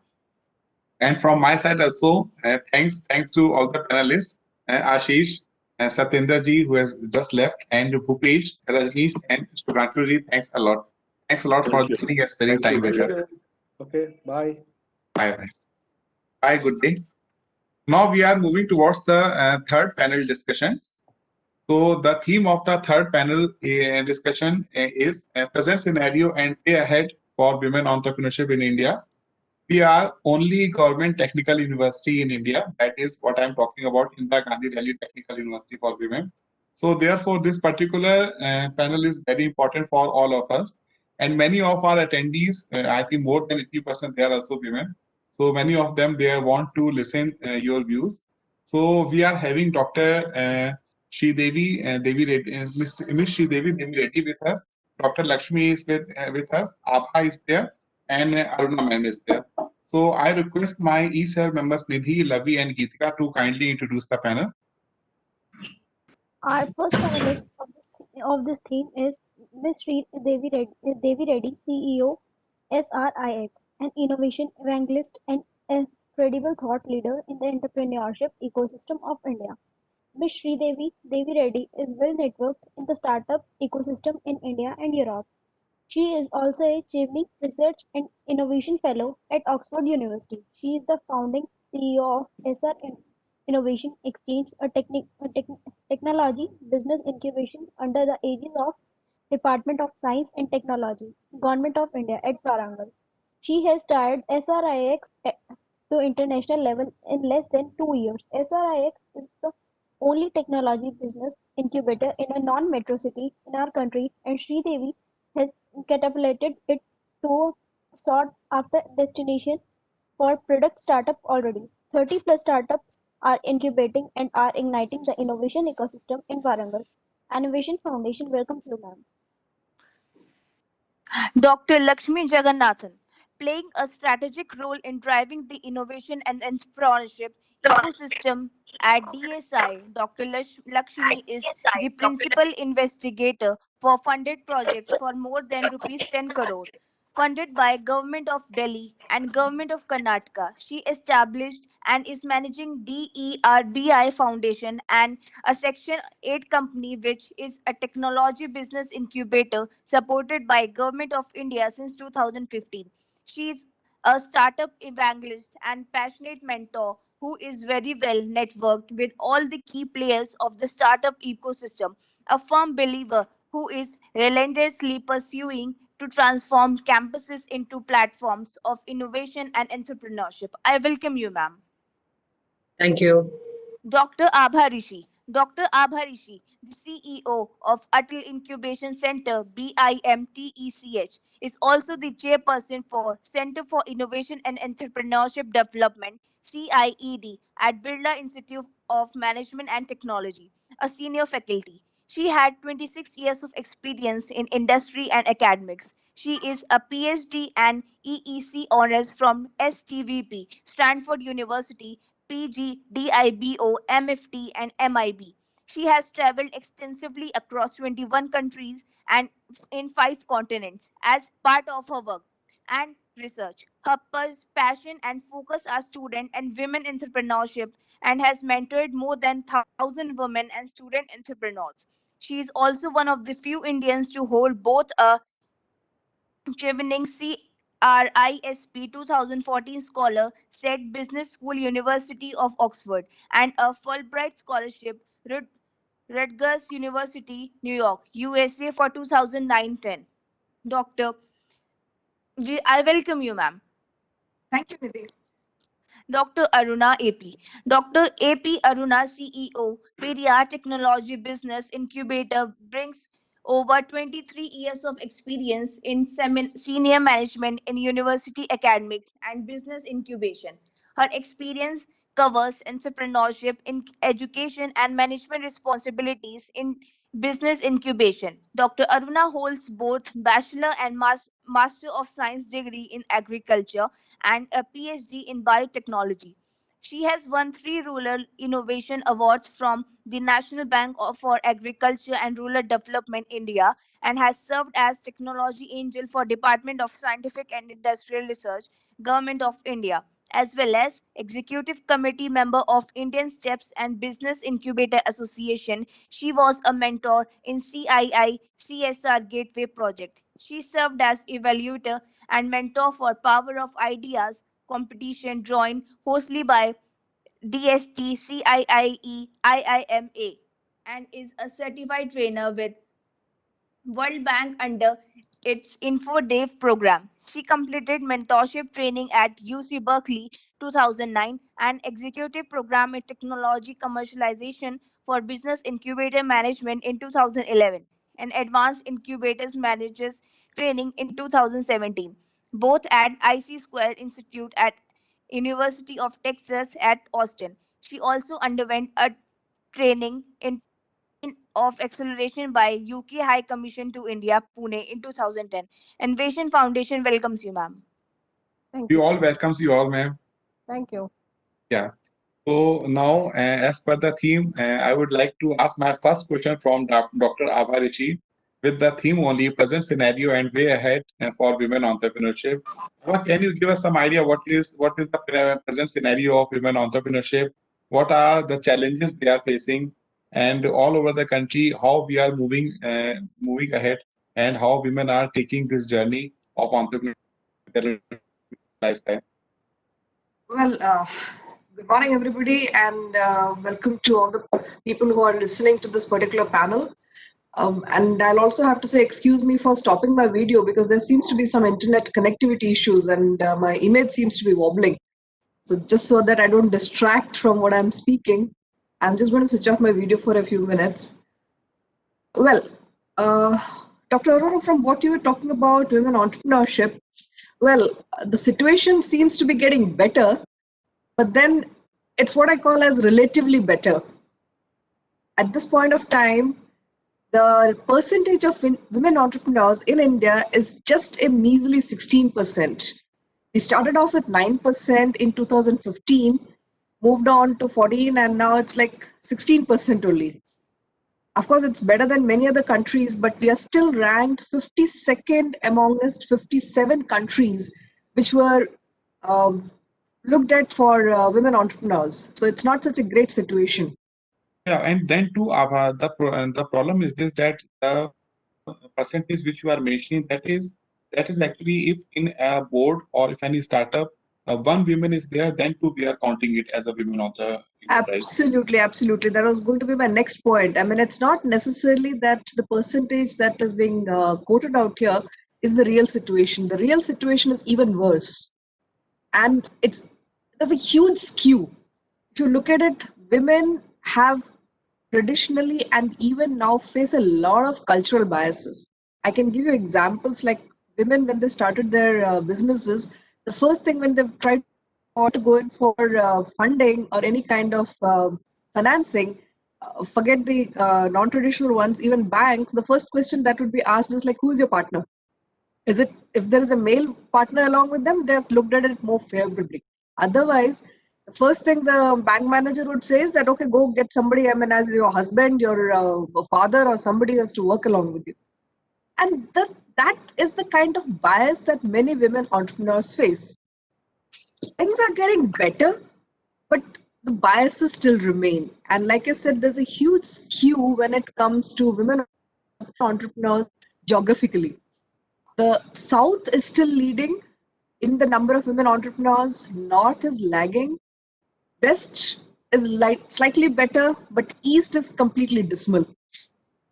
The government has put in a lot of schemes to increase the number of women entrepreneurs in many places, but it's somehow still the cultural biases are not taken away. It's not going to work. And similarly, there's this skew between the metro and the tier 1, tier 2, and the rural areas. If you look at the kind of enterprises also which are there, the skew is again very, very clear out there. You have the metros and the tier 1 cities, the women entrepreneurs might be a little more into the tech-oriented enterprises, but in the other cases, it's more of micro enterprises. Actually, Right. a study by ORF said that 98% of the women entrepreneur enterprises are micro enterprises. Imagine. Only 2% are into fast scaling industries, and that needs to be changed. So possibly, I mean, the things which are going to be said in this panel might help many of the women entrepreneurs out there who really need a helping hand, a guiding hand. Yeah, Dr. Arora, I mean, anything else? If again linked question, I would like to ask from you that how we can have this change, what we can do, how can we motivate such kind of women entrepreneur? Well, I think the first thing that I would say is to have more men on panels like this. This panel has turned into a women panel. I mean, you have a lot of panels out there. This has become a completely women panel. You need more men to be part of this whole journey. I mean, they need to address this. Women, of course, are addressing this problem. They are. I mean, if you look at the studies which have been conducted, it shows very clearly. Right. Sri Devi ji, if you are there, you are leading a very important incubation center in Telangana. So can you give us some information about your incubation center and association with TIE, and how organizations like TIE are helping your incubation center? First of all, I would like to thank you, Dr. Arora, for inviting me today. I would like to emphasize that this is the need of the hour, and based on the context which which Dr. Abba, who is also Dr. Abba, hi to all the other panelists. I agree with you that a lot of effort has to go. Dr. Arora, I'll just digress from your question for a minute and get back to your question, if it's permitted. I would like to say that on stage today, I'm a failed entrepreneur. I started my entrepreneurial journey in 2001. And let me tell you, it's an uphill task. I think had I tried to climb Everest, I would have succeeded in that. Then starting an entrepreneurship in the year 2001 in India, being married, having a small kid, like not much of government support, not much of societal support. I personally think there needs to be a radical shift in the way we think. There needs to be a radical socio-economic shift in the mindsets of all of us, whether it is our own brothers, our own spouses, our family, our society, for a women entrepreneur to actually succeed. This is not there in the government's hands. This is not there in incubator's hand. This is not there in the business idea of the business. These are all small things, but the overall ecosystem in which a woman lives needs to change. I will participate in the rest of the discussion. Wherever I can add add points, I'll add. Recently, I gave a talk on what is needed for women entrepreneurship to flourish in India. I have some key takeaways at a later point I can add. Now coming to my incubator, SR Innovation Exchange is in Warangal. I categorically feel, though I'm a woman, I always feel women entrepreneurship should not be alienated. You should not keep it as a separate subject. The more you alienate it, the more it becomes outcast. So I try to do whatever I do for women entrepreneurship in the whole ecosystem as part of my daily job. So in my incubator, there's no differentiation that there's women entrepreneurs need special attention and other entrepreneurs need less attention. Everybody's on the same page, but we help them more in whatever way we can. As far as our incubator, SR Innovation Exchange is concerned, we believe in the triple helix model, which you were talking about in your last panel discussion. From day one, we started that. That's the reason we have been able to collaborate with so many corporates. For us, a corporate is not IBM or Google or Facebook or Qualcomm. For us, corporate is any industry which is in alignment with the startup with who is trying to work on a certain product. See, I can tell you small companies in, there are a lot of case studies in our incubator where very small companies in the market collaborated with our startups to develop their product or bought the product of my startup along with the IP and used it. Rather, these companies need more support of the startup ecosystem than the big giants corporates, which actually can spend on R&D. They have a lot of R&D budgets. But if I'm a mid-sized company, I am still trying to fly, I'm still learning to fly, I can't afford to have R&D. That is where startups come in. And if the product they are developing is in sync with their offering, this also can become a part of their offering. And that is a win-win for everybody here. This is something I support. I mean, I always felt for it and we believed in it and we went for it. And we are glad we did that. So as far as incubator, I'm grateful to DST, Department of Science and Technology, who trusted in us, believed in us, and understood the key differentiators we wanted to build in our incubator. Like I'm proud to say we are one of the very few incubators in the country which have an IoT ESDM Center of Excellence, state-of-art facility wherein a person can come with an idea and walk out with a finished product in the facility itself. All the 10 or 20 iterations he or she wants to do with the product, they can do in our facility. We have all kinds of prototyping facilities. You want to do some prototyping using steel, you want to do with rubber, you want to do with some other material, we just have to think through. We have different kinds of prototyping machines which can help you with that. So that's one more facility which we could create. We always felt that incubator is not something where somebody would like to come, plug in, sit and work. For that, Hyderabad kind of places have too many co-working spaces. We didn't want to be that. We wanted this place to be a mini factory. We wanted it to be a shop floor, a small factory shop floor. And you'll feel energy in that place, a lot of young minds coming in, trying to develop their products, and those products, better iterations coming out every week, every fortnight. Finally, few products will see the light of the day. This is what we try to do. Coming to, again, the triple helix model. As I believe in the triple helix model, my previous stint was in TIE Hyderabad, where in various companies, CEOs or heads of various corporates are members. So that was the strength of the organization. TIE is the Indus entrepreneurs. I'm sure all of you know. Aurora ji, you must be knowing TIE Delhi, Geetika. Sorry. So TIE has 61 chapters across the world. In India itself, we have around 10 chapters. So all these chapters are with industrialists. CEOs or CMDs of industrialists are part of these chapters. So as I was already working there, I had few connects, which I converted those connects into corporate collaborations for our incubator and our university. We are SR University. So for SR University also, I properly feel that corporate collaboration, academia collaboration and incubator collaboration together, this strategic relationship will be beneficial for startups. There are so many ways in these synergies will emerge out of this. So we have been trying to do a few things. We are 3 years old as we speak. My incubator is 3 years old. We didn't have an exit yet. We cater to very early stage startups, so expecting an exit in 3 years is not possible.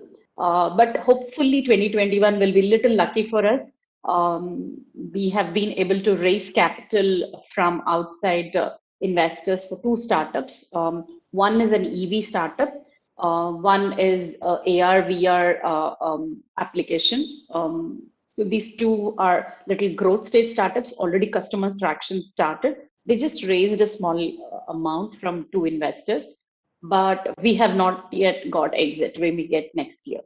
So this is my humble submission that all the incubators heads who are part of this discussion today, part of panels or any other way they are at this minute online, we can all reach out to TIE network. For them, it is a win-win. For us, it is a win-win. We just have to give a value proposition to them, which is useful for them and us. This indirectly will be useful for our startups. See, startups need this corporate collaboration. Startups need this, what you call support, the hand holding. Who knows, a certain day, certain company may buy out our startup, merge our startup into their company, or at least take their product, buy out their product. These kind of things will work out, is what I feel. Deviji, you were Hope I answered mentioning your about, questions. yeah, very well, Miss. You have covered all the points, Miss. I was just thinking that, but yeah, you have covered all the points very clearly. And you were mentioning about the IoT Center of Excellence. So, are you running some cohort in this? And frankly, if I am asking that, what about the ratio of learners, males and females? Ratio of men and women? Don't ask me. It's very poor. It's very pathetic. At engineering college level, student level, I'm proud to say our university has 52% girls compared to 48% boys. But coming to entrepreneurship, I'm having a very dismal ratio. As of now, our cohort, which has 24 startups pertaining to IoT, only 1 startup has a women founder. It's a dismal thing. I mean, it's not just, sometimes I feel we should not be in a hurry to just empanel women into our cohorts. As Abha was telling, 98% are micro entrepreneurs, the so-called entrepreneurs we are talking about. And rest of the numbers also, sorry to tell this, many men just empanel their wife as their partner to whatever reason, to keep the tax balance or to have access to government grants which come to women entrepreneurs, or to avail a certain benefit which bank is offering or something like that. But the women is never seen. The women is never participated. The women is never seen. It is just there on the paper. Yeah, in Stand-up India scheme also, ma'am, we are seeing the similar kind of things. Yeah, Dr. Lakshmi is with us. Dr. Lakshmi, my first question would be from you that what is the scenario of women education, empowerment and entrepreneurship, all these three in Karnataka?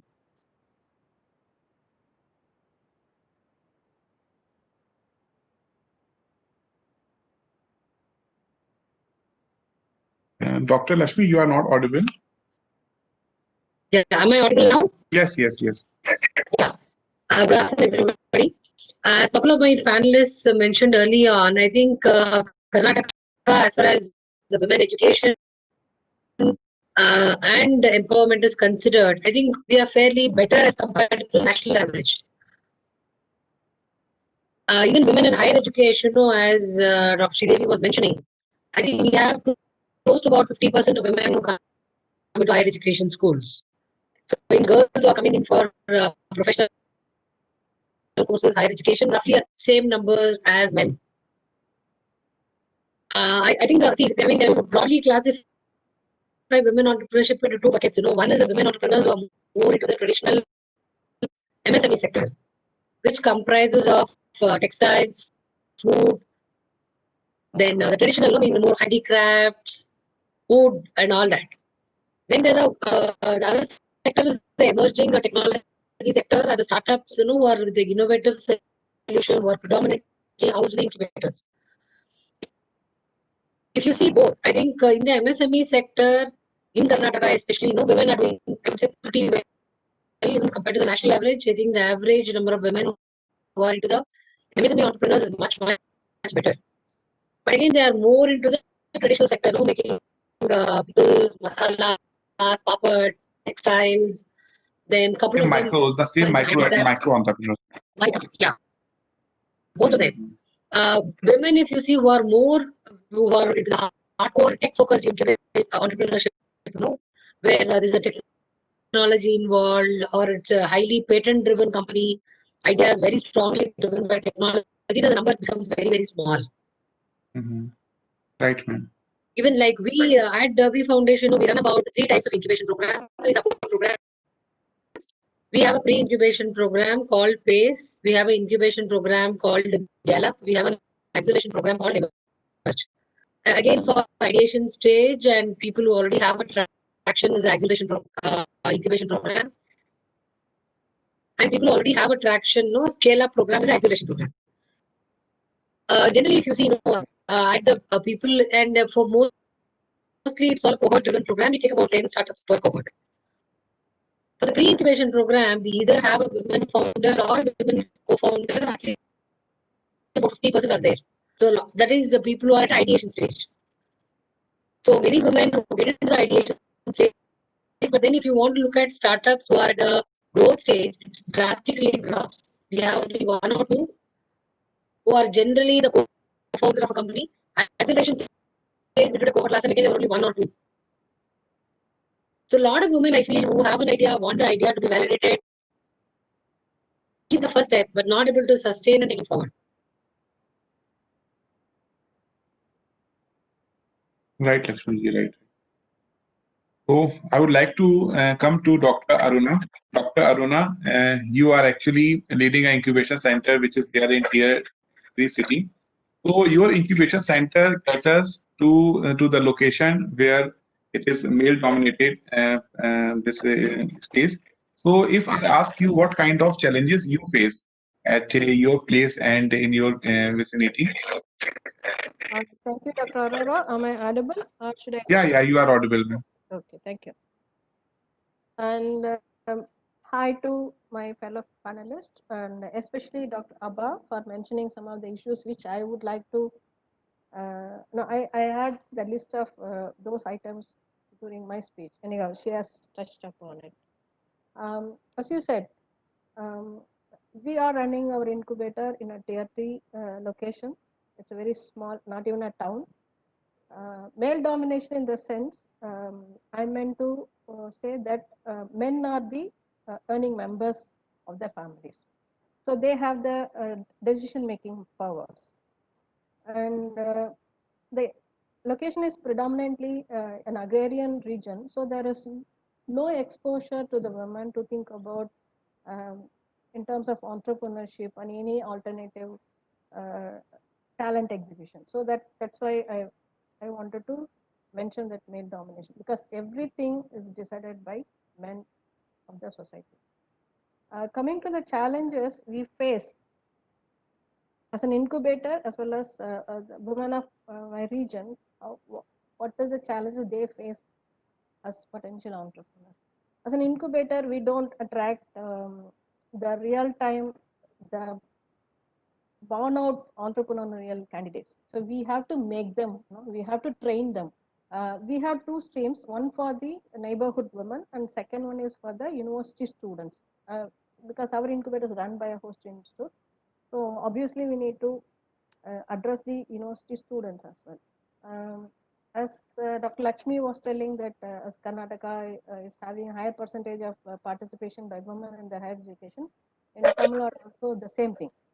So whatever population of women students we are getting in, they are very meritorious, they are very talented. So obviously they tend to get into employment. It's very difficult to convince the women students to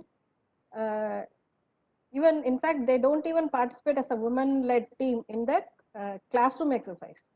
They prefer to be with the boys, and they used to be like one of the team members, fourth member or fifth member. They do the research, desk research, and they support the boys to present their ideas. Right, ma'am. This is 100% right, ma'am. because they said I don't have the inclination to have entrepreneurship as my alternate career, so they don't even participate in all women teams. Still now it is existing, but coming to the society, our incubator, I don't call them as incubators because they don't, most of them don't comply the set of terms we define for a startup or incubator. But they come with the need.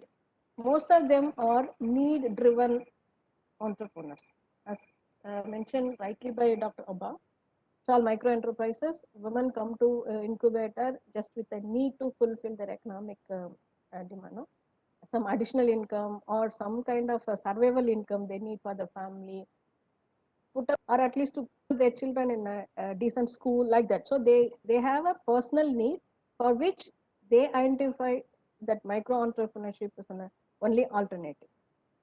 So we need to deal with these kind of women only. So it was very difficult at the beginning of the incubator life. I came with a faculty experience and not even trained in management that time. So even for me, it was like an incubation period, as rightly said by you. Incubator itself will be an incubation period. But thanks to DST and NSTDB especially, they have sent me to different training programs, both in India and abroad, where they eliminated the fear in me. So which one you have to focus as a business incubation manager, and where to identify your strength and where to diminish your weakness. So that helped me to deal the women. So I started doing validation for every one of them. End of validation session, at least 50% of the women were convinced that they can do something better. So they changed their focus from self-employment to some kind of enterprising. And without knowing the cohort kind of concept, right now many people are talking about cohort, something like that. So way back in 2008 and 9 itself, we started that without knowing, of course. we started some kind of cohort training. We offered training programs, funded training programs from the Ministry of Science and Technology, and whatever the ministry gave money to us. So whenever the training program was offered, we offered that training program for that 6 weeks or 3 months. We dealt everything of a startup establishment. So that was like a cohort for those women to learn everything about setting up micro enterprises. So we invited banks. Of course, being in tier 3 location, we could not attract any investment from outside, be it angel investment or seed funding, anything. But banks were very supportive. So we included bankers also during the cohort program and some local tie-ups for marketing their products. As rightly mentioned by Sri Sanyal, local production and local consumption. We followed that concept. So these small interventions made us, they helped us to be very effective in delivering our programs and our mentorship to the women, and success came in very early. Right from 2010 onwards, we are self-operational. Because the one more question that was surrounding in the panel, that how to make the incubator sustainable after the government grant. So thanks to our own effort and the local support, we became operationally sustainable right from our 4th year. So that gave another confidence. So we followed same thing with the enterprises. So this is how we helped our incubators to utilize the local resources, convert the challenge to opportunities, and keep them sustainable. So challenges were there only for practical reasons, not for any other. Arunaji, when you applied to DST for funding, did you find any difficulty in presenting your business incubation center, and did you find anything that they may interested or may not be interested in your area? Yeah, actually it was not, it's like a fairy tale. Way back in 2003 or 4, I think, some of the senior officials from DST had a visit to our neighboring institute. During their visit, someone was mentioning that my host institute was doing something in the related area. So that made them to visit the university campus. Seeing all extracurricular and non-academic activities, one of them got impressed and he suggested me to apply for a TBI funding. So that time it was earlier months of the year 2004. So we got a tip that DST will be screening the applications only in December 2004. So we had a lot of time. So we took time to discuss with other incubators. We learned what to do and what not to do. So that period, that pre-incubation period, helped us to define our focus, and we had a NGO earlier. So that NGO of mine helped me to list what I can do really. So the honesty in our presentation helped us to go through the thing. And interestingly, I think we were one of the 2 incubators awarded for that year. Out of 14 finalists, only 2 incubators have been awarded for the grant, and we made it to one of the 2. And we recommended only women and rural enterprises. Right. We became the first incubator for women entrepreneurs in India. Right. Great job. Very early incubators to be registered under Section 25 of Companies Act. Earlier, most of them. Yeah, 25 section. Yeah, that was there. Yeah. Before Companies Act 2013, yeah. Abhaji, along with this micro enterprise and micro entrepreneurs, one more term is very much associated with women entrepreneurs, that is mompreneur. Mompreneur means those products which are linked with kids and mothers. So how much you agree with this? Means generally it is asked that what kind of business idea you are having, and if it is non-technical, then it should be, or it could be a mompreneur kind of.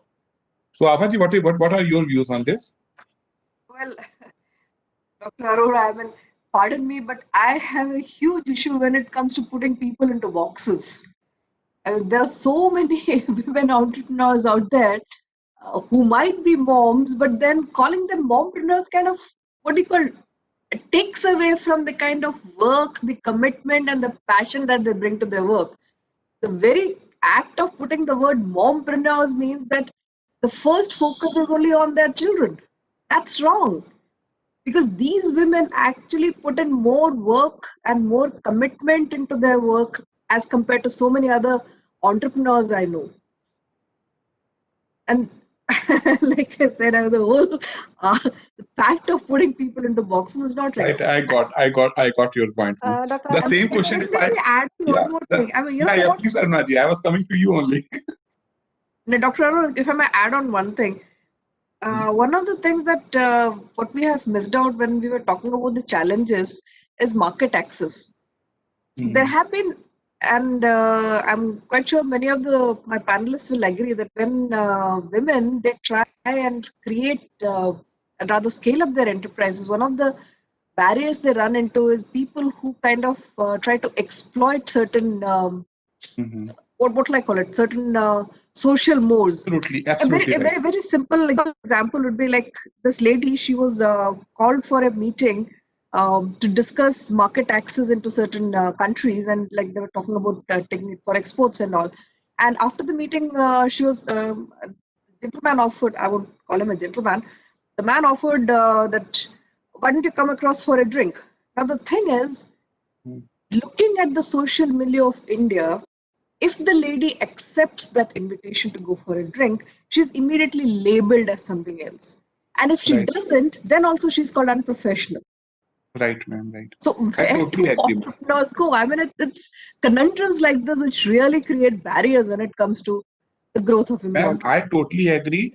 2 years back, there was also a news in the newspapers of Mumbai that one women entrepreneur, she wanted to get it funded by some angel investors, and the same case happened there also. So we do understand such kind of problems are always there. Yeah, Arunaji, I am again expecting your view on that particular. Yeah, please. Yeah, the first question about mompreneurs. Um, in fact, actually, it is a man-made image, I think, because women know women more as homemakers. You know, actually, one interesting outcome about our own training programs. Early 2000s, you know, BHL, the public sector Bharat Ratnam, we have one in nearby neighborhood. So they were doing some welding programs. So incidentally, you know, as an incubator manager for women, I asked them, could they give some training to some select women in welding practices? Immediately they agreed. So we selected 25 women and we sent them for a training in welding program. And as part of the training, we sent some of them to local industries where the fabrication was happening. To the surprise of the MD of one of the companies, they found that the women are making welding very perfect.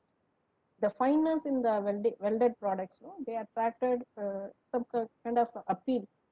One of the foreign visitors to that company during that period of time, no, they only mentioned that. I think the hands which did the welding of this particular product should be like a feminine. They didn't even expect a female would have done it. They mentioned that the hands could have been feminine. So that it gave a spark in our mind, and we went back to BHL and we helped all the 25 to get into vendorship with BHL. Of course, only few of them are continuing with the BHL as a vendor, but that kind of exposure, no, we never expected that a giant like BHL would have accepted to give training in a male-dominated skill set like welding. And the next surprise, the women accepted it and excelled it, and many of them volunteered to start as micro enterprises in it, and some of them are doing really well. Some of them pivoted to next level of manufacturing.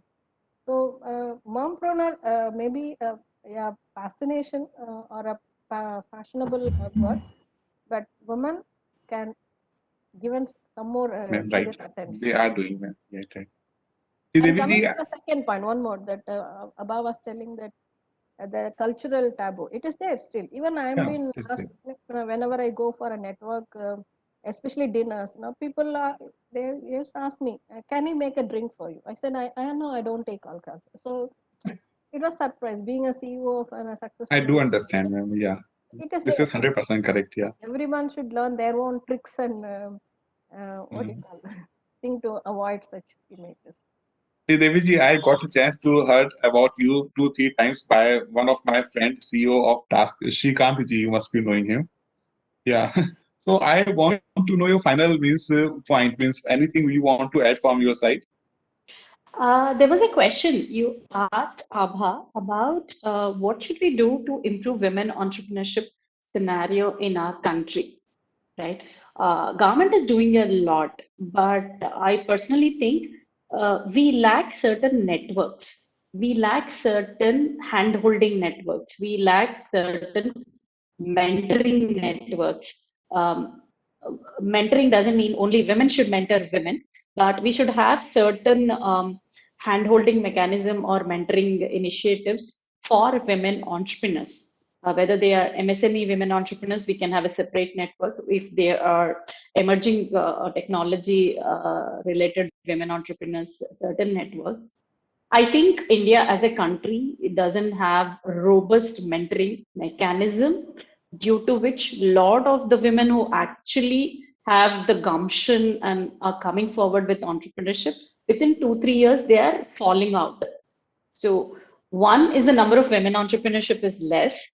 Two, even if they start, the lifespan of the venture is very small compared to men. This is my observation. I would like my co-panelists to add some more thoughts. At policy level also, we are seeing a lot of good things happening, but little more if it can happen, which will give a boost to especially young girls, like college students coming out. Instead of everybody searching for jobs, seeking jobs, they should become job creators. If they start something, these are the policy freebies or policy good things that are happening for them. If there are some things like that, maybe we will encourage the next generation to think about entrepreneurship at least. If not now, at least eventually they will think about it. These two things I feel are very needed in today's day. Yeah, Arunaji, I will come to you, but before that, I want to come to Lakshmi ji. Lakshmi ji was saying that a number of women entrepreneurs are there in Karnataka. Can you share one good stories which happened with you of any women enterprise? Yeah, see, couple of them. For example, there was I think all the three were women co-founders. Great, who were great planning example. to start a company.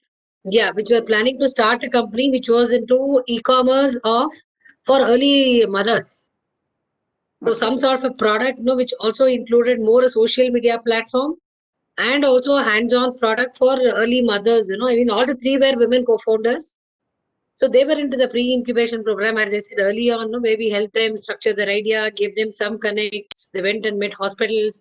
But our incubator is also more into healthcare. So we made sure that they got connected to hospitals and all that. As I told you earlier on, I mean, the same example, I mean, they would not. In fact, I met one of the co-founders few months after the program saying, "What are you doing now?" She says, "Oh, I'm sorry, ma'am, because something happened. No, we couldn't take the idea forward." So that is one thing which often happens, I mean, because of probably multiple reasons. One, see, definitely women have a lot of advantage to them. See, by nature or whatever, we are definitely very good multitaskers. We are more empathetic. We can always lead from the front. But I think what is probably lacking is also our own confidence in ourselves, saying we should do. We are not as aggressive as men to make it happen. I think that we should slowly start doing, to make things happen. And we easily concede, if it happens, fine. Yeah, if it happens, fine. Otherwise, we say it is okay. Chelta hai. That chelta hai is a problem. We should be aggressive and make things happen. Happen for ourselves, happen for others as well. See, for example, another example I would take is of Niramai, Dr. Geeta Manjunath. It is one of the most successful healthcare startups in the country today. If you read her story, somewhere she also says initial years when she started, she was not very confident and let it go for a few years before she again picked up the idea and made it happen. I think if we women ourselves, if we want to do, nobody can stop us. Right, ma'am. Right, ma'am. It's the same thing. Mean whatever is there in my mindset now, ma'am. When I deal with women entrepreneur, I always find that there is some lack of motivation or some confidence that yes, we can do it. Yeah, Aruna, ma'am, please. I'm coming back to you.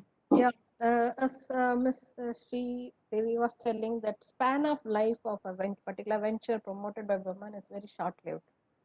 In our experience, it is because of the fear of failure in front of the society. Women were confident at the beginning to come and take a risk in starting an enterprise, and they took training. They started, but after a certain time, when the market is not moving forward or moving fast, some kind of fear, it's is building inside them, and when the very own family start criticizing them, oh, only you are doing this much, for this, how much time you are spending, like that, no. So the fear of failure in the views of outsiders, that made them to think about pivoting. Okay, if the business, this product is not doing, let me do that other one. So every time there will be a hot cake in the market.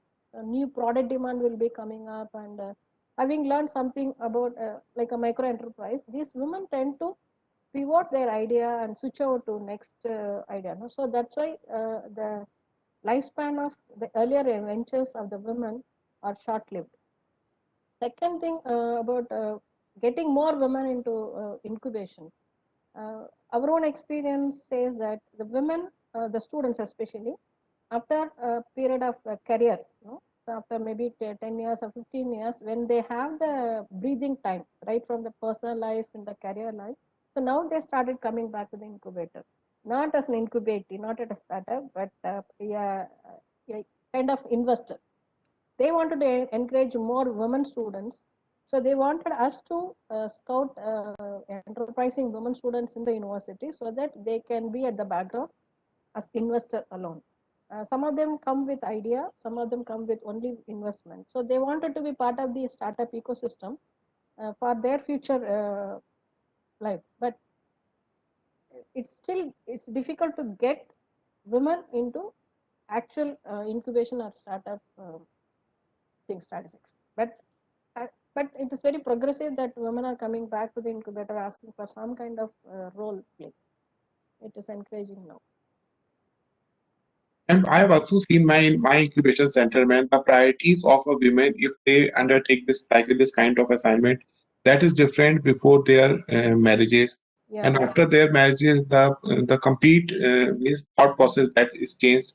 And mostly, if anything goes wrong with them, family wise or something, they are now single again. Then after they are very much serious to do something of their own. So what is this scenario, ma'am? Why every time it is changing? It is because of the dependency on others. Yes, dependency not only for financial needs, but the women now tend to be in a family thing. No, we are ourselves. We want to be identified as a good woman of a family. We want to be identified as a family woman. We do not want to freak out and do things on our own. Always we expect the family to recognize us first. Right, ma'am. My father or my husband, my children should recognize me as a first, good woman, good mother, good like that. So that part of the responsibility always is it's a barrier for any woman to freak out and take Right, some ma'am. diversity in their career. And second thing is that most of the technically qualified women graduates, as you know, IT graduates, they tend to get be married soon. So there is a need in the marriage market for IT graduates. So most of them got married to some guys from US or any developed countries. So the market for women graduates is mostly lies in the marriage.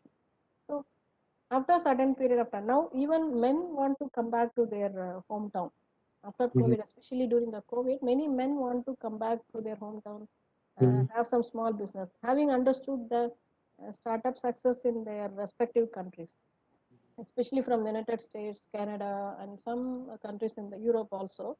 Some men started coming back to their hometown. Those boys now they would like to promote their spouses as well, Right. because they knew the value of a team. And a known devil is better than unknown angel. So they want to accommodate their spouses as one of the team members, especially in the CTO role or CFO role, and they want to enjoy the special government schemes for women entrepreneurs. So they want to project women as the leader of that team. So at least some changes coming up, and they want to have women into the team. Ma'am, one last question I want to ask from all of you four. Many of our attendees are women, and suggestions from your side to our women student. One by one, we can ask, and let's start with you, Aruna ma'am. Advice to the woman? Yeah. Okay. I can give advice, but practically that should be possible as well. Always marriage will be a pivot for you. If you are very strong in entrepreneurial dream, stick on to it. Try to convince your parents that you need some time and space to test your dream, and give them some time span. Ask them to give you some years. And within that period, you try to prove yourself. Once you started showing some progressive sign, definitely a parent would allow you to spread your wings. That's it. So you have time-bound goal and try to prove your ability that you can do. Right, ma'am. Right. Abhaji.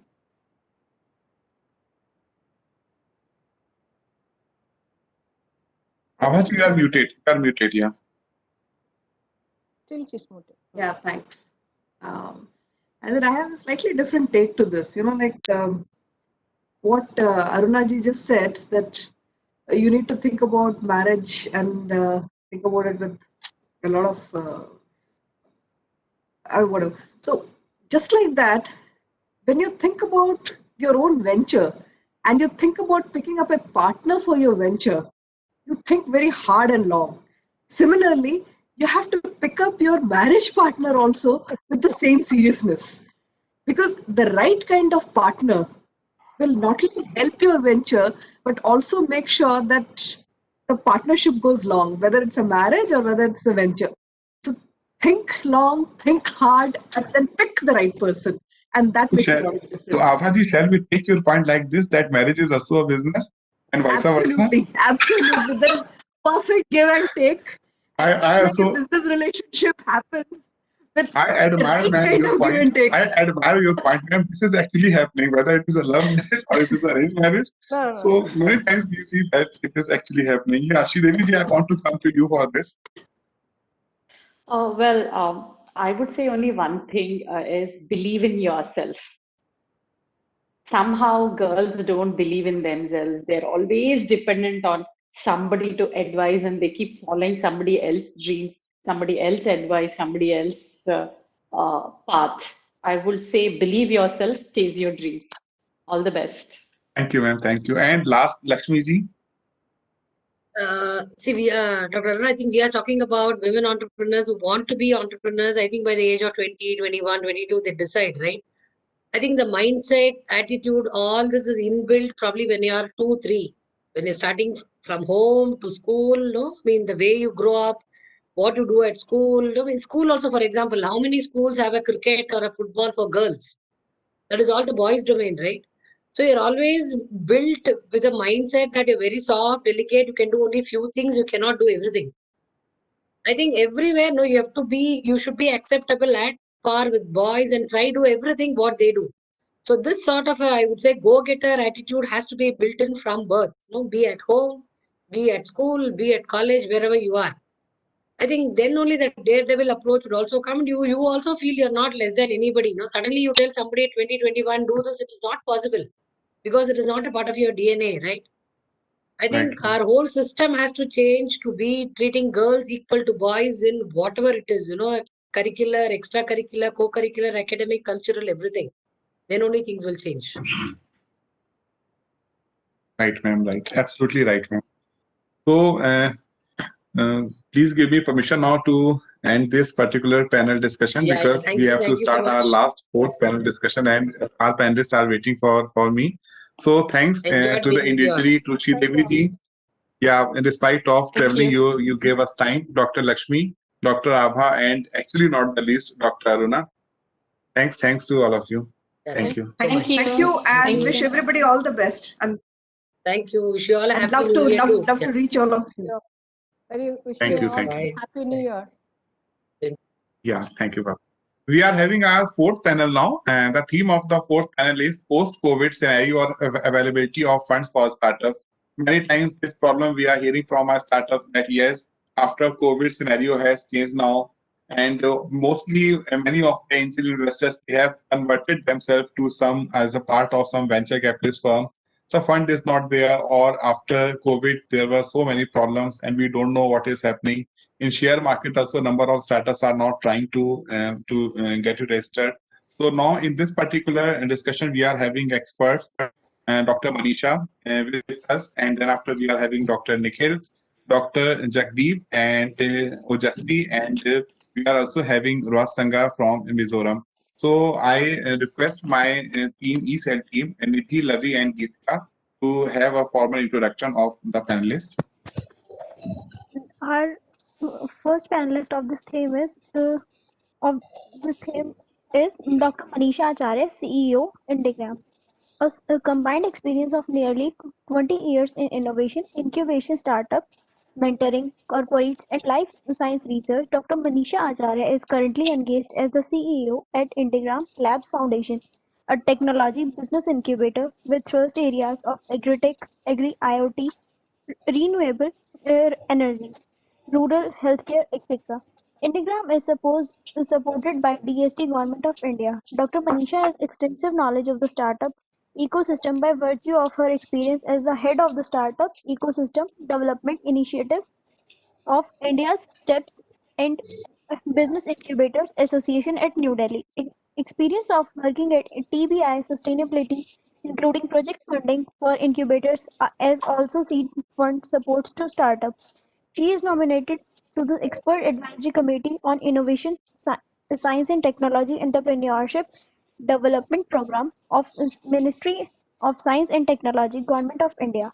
She was also awarded the prestigious British Chevening Fellowship in Science, Research and Innovation at University of Oxford, awarded by British Foreign and Commonwealth Office during 2019. We welcome you, ma'am. Thank you. Our next panelist is Dr. Nikhil Agrawal, CEO, First IITK. Nikhil Agrawal currently working as CEO, First Foundation for Innovation and Research in Science and Technology at IIT Kanpur, is responsible for incubation and innovation at IIT Kanpur. He is the former CEO, Innovation Society, Government of Andhra Pradesh. The role of Innovation Society is to kickstart the innovation agenda and promote entrepreneurship in the Sunrise State of India. Dr. Agrawal has founded businesses and advised firms on strategic matters in the last 20 years of his career. He has worked with global multinationals like Cadbury's and Zensar, RBG Group. He has uh, he has lectured at leading global universities like Virginia Tech, University of Bradford, University of Edinburgh, and University of Cambridge in visiting capacity. His interviews and work has been extensively covered in international media, including HBR, Forbes, CNN, Money, BBC Radio, the New York Times, to, to name a few. Animation Foundation, welcome you, sir. Mr. Jagdeep Thank you very much. K. Mr. K. Mr. Jagdeep K. Sharma, CEO, TBI, IITR. Shri Jagdeep Kumar Sharma, born and brought up at a small town, Tarn Taran of Punjab, is now working as the Chief Operating Officer at IIT Ropar Technology Business Incubation Foundation. TBIF IIT Ropar is an independent Section 8 company in the year 2016 to host technology business incubator under Nidhi ITBI scheme Department of Science and Technology, Government of India. Prior to this, he has also served as director in Baddi Technical Training Institute as a senior manager in Shreyans Industries Limited. We welcome you, sir. Thank you. Mr. Ojasvi Babbar. Mr. Ojasvi Babbar is currently engaged as the CEO at MIT Innovation Incubator. With prior experience into investment banking and startup consulting, Mr. Ojasvi has been instrumental in facilitating multi-million-dollar investments for a few technology startups. Mr. Ojasvi has been mentoring startups for past 15 years and has extensive experience in developing strong business revenue models and executive roadmaps for startups. His specialities include startup consulting, social media marketing, mentoring, strategic internet marketing, business and marketing consulting, and resource planning. We welcome you, sir. Next, our next panelist is Mr. C. Lal Rotsanga. Mr. C. Lal Rotsanga is currently engaged as Chief Executive Officer at BioNets Mizoram University. He completed his MBA in Marketing and HR from University of Hyderabad in 2006 and obtained certification in Teaching Management, Marketing Management from IIM Indore in 2015. BioNest, BEM, Bio Incubator Nurturing Entrepreneurship for Scaling Technologies in the field of bioprospecting and environmental management, is a biotechnology incubator to assist startup enterprises in accelerating development and commercialization of new technologies by providing incubators, space, and state of the art plug and play laboratories. Anveshan Foundation welcomes you, sir. Thank you, sir. Welcome you all. Dr. Manisha, Dr. Nikhil, Jagdeep, Jasvi, and Raj Sangha. I welcome you on behalf of IGDTUW Anveshan Foundation. So coming to the topic now, Dr. Nikhil, my first question with you, what is the present scenario after COVID? So do you want me to speak positive or negative? That's both, sir, both. Both. Both. So, yeah, so certainly the scenario can be looked into the glass is half full or half empty. But let me start with some positive news. In the last, in fact, some of you may already know. If not, then the 15th, 16th of next month would be a very important date when the Prime Minister himself will be speaking on the Startup India, Stand Up India. And some of us are involved into that preparation. So what I got to know during this preparation is that more than 18,000 startups have been registered in the last 4 months' time. That is a phenomenon. That has never ever happened in the history of India. So many startups have been registered in such a short time. There is some, so I think the focus on startup is huge. With the discussion about the Atmanirbhar Bharat, Self-Reliant India, so there is a feeling that majority of the work will come to the new age companies, particularly startup. And of course, the policy and everything has to go in a parallel. Speaking at IIT, that at least 15 of our companies have raised close to 100 crores in the last 6-7 months time during the COVID time. The reason was, and of course, I would say 30 of the 30-40 companies have gone down the drain, like they are absolutely belly up. So these 15 companies were successful because they were able to reposition themselves and come up with the products which are now good enough. Now this is a good situation. So certainly if you are into new age products, new ideas, something, there is absolutely positive news. There's a lot of liquidity in the market, a lot of investments happening. Every day we keep on hearing some company or other that there is investment happening. There's a lot of interesting time to be as a startup now. And particularly for the domestic market, I'm not talking about the international market. So this morning, just before this, I was speaking to one gentleman called Vibhu Sharma. He is also a Cambridge graduate based out of Netherlands and Cambridge. We had a very long call, 45 minutes call about a particular startup in wellness, where he called me and he wanted some information. And he said, and after all the things, he asked me one simple question. He said, what is the market? I said, the startup is looking at mainly domestic market and less on international market. And he was delighted. He said, I'm so happy to hear that because most of the Bangalore startups or Gurgaon startups, they say, we are preparing products for the global outreach, not for the domestic market. And that something is a deal breaker for a lot of them. Because what the international investors are looking at is the domestic market in first place, because then you are more focused because domestic market has a more appetite. So that's a good news. Last point I want to make about the bad news is, of course, the both sides of the coin is the business sentiment has not grown enough. MSME sector is into doldrums. the big companies, forget about the stock market. Don't try to look at the stock market because that's not the reflection of the economy. The economy still will be minus 10%, even after whatever the data we manage, will be at least 10 to 15% minus of economy, which is not a good news, particularly for the larger aspect.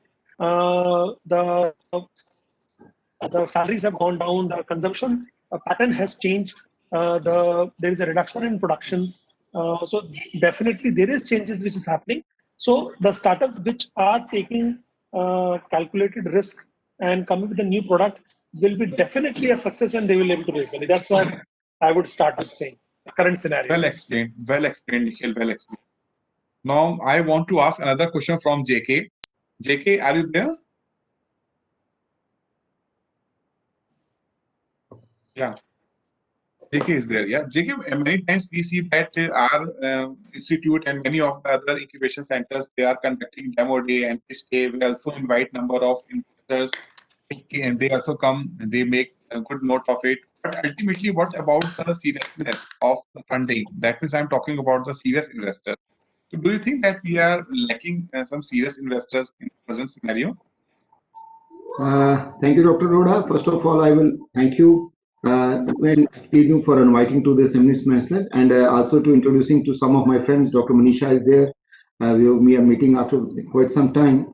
And yeah, you're quite right that we should invite serious VC firms. What, in fact, that we should concentrate on the selection when we are selecting the VC firm to whom we are inviting. Our outreach team also goes to their background also, to their profile also. We also see that how many demo days or such have they test already, and what is the funding already they have. Because majority of the people, they come, they join, they listen, and if I'm not wrong, they also transfer some ideas and then they transfer to the other also. So we should be very selective because the students and the startups, they have बहुत ज़्यादा मेहनत उन्होंने की होती है, and at our IIT Ropar, we even get signed a NDA, non-disclosure agreement, even to the evaluation panelists. Some of them, they don't get ready, but then we simply and very thankfully say, sorry sir, this is our policy. So we have to sign a NDA before even the evaluation part, this process. So when in the case of VC firms, when we are inviting, we are very selective. We think and we for their history, वो हम जब उनकी profile हम लोग उनसे मांगते हैं तो उसमें स्पेसिफिकली हम उनसे रिक्वेस्ट करते हैं कि आप अपनी जो पास्ट हिस्ट्री है वो हमको बताइए कि कितने स्टार्टअप्स को या आइडियाज को आपने ऑलरेडी फंडिंग किया हुआ है, एंड फिर उसकी मैचिंग जो है वो हम लोग अपने थ्रस्ट एरिया से करते हैं कि क्या ये हमारे थ्रस्ट एरिया इकोसिस्टम में फिट बैठेंगे भी या नहीं. क्योंकि आना, आके सुनना और सुनने के बाद फिर कोई रिजल्ट ना देना, उससे दो नुकसान होते हैं. एक तो आपने ऐसे पैनलिस्ट को, आप वैसे VC फर्म को बुला लिया जो कुछ न कुछ आउटपुट देने नहीं है. जो स्टूडेंट है जिसका आइडिया वैल्यूएट हुआ है, they are also getting demoralized. Right, sir, right. Yeah. This is happening, sir. This is very common problem. People say that it has become now a junction of collecting data only. Yes, so, yes. Nikhil, if you can switch on your camera, I have another question from you that what exactly VCs are looking right now in the present scenario in startups? Dr. Nikhil?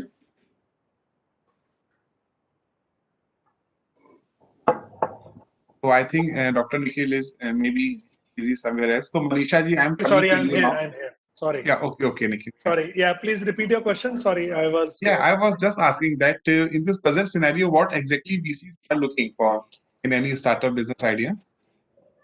So the VCs, I would say, are not looking for anybody who is doing an app development or aggregation or very run-of-the-mill. Because frankly speaking, when you evaluate an idea, I'm sure a lot of people, a lot of speakers go through the same. The startup is thinking that idea is new, but the evaluator must have heard this 100 times. So it's not about the idea that matters anymore. So no idea is good idea. Like I was speaking to somebody a couple of days back and they said, what is the next big idea? I said, Facebook. You build another Facebook, you have $100 billion company. It's so simple. What is the next product idea? Apple. Somebody wants to replace an Apple. You want a new phone. Everybody wants a new phone. Nothing better than that's a great idea. It's a $1 trillion idea. But the question is who will do it, how they will do it, from where the money will come, where the market is. So execution is the key. Idea is no more the key. Because all ideas are good ideas. You can start making t-shirts, you can still be successful. You can start making masks, you can be successful.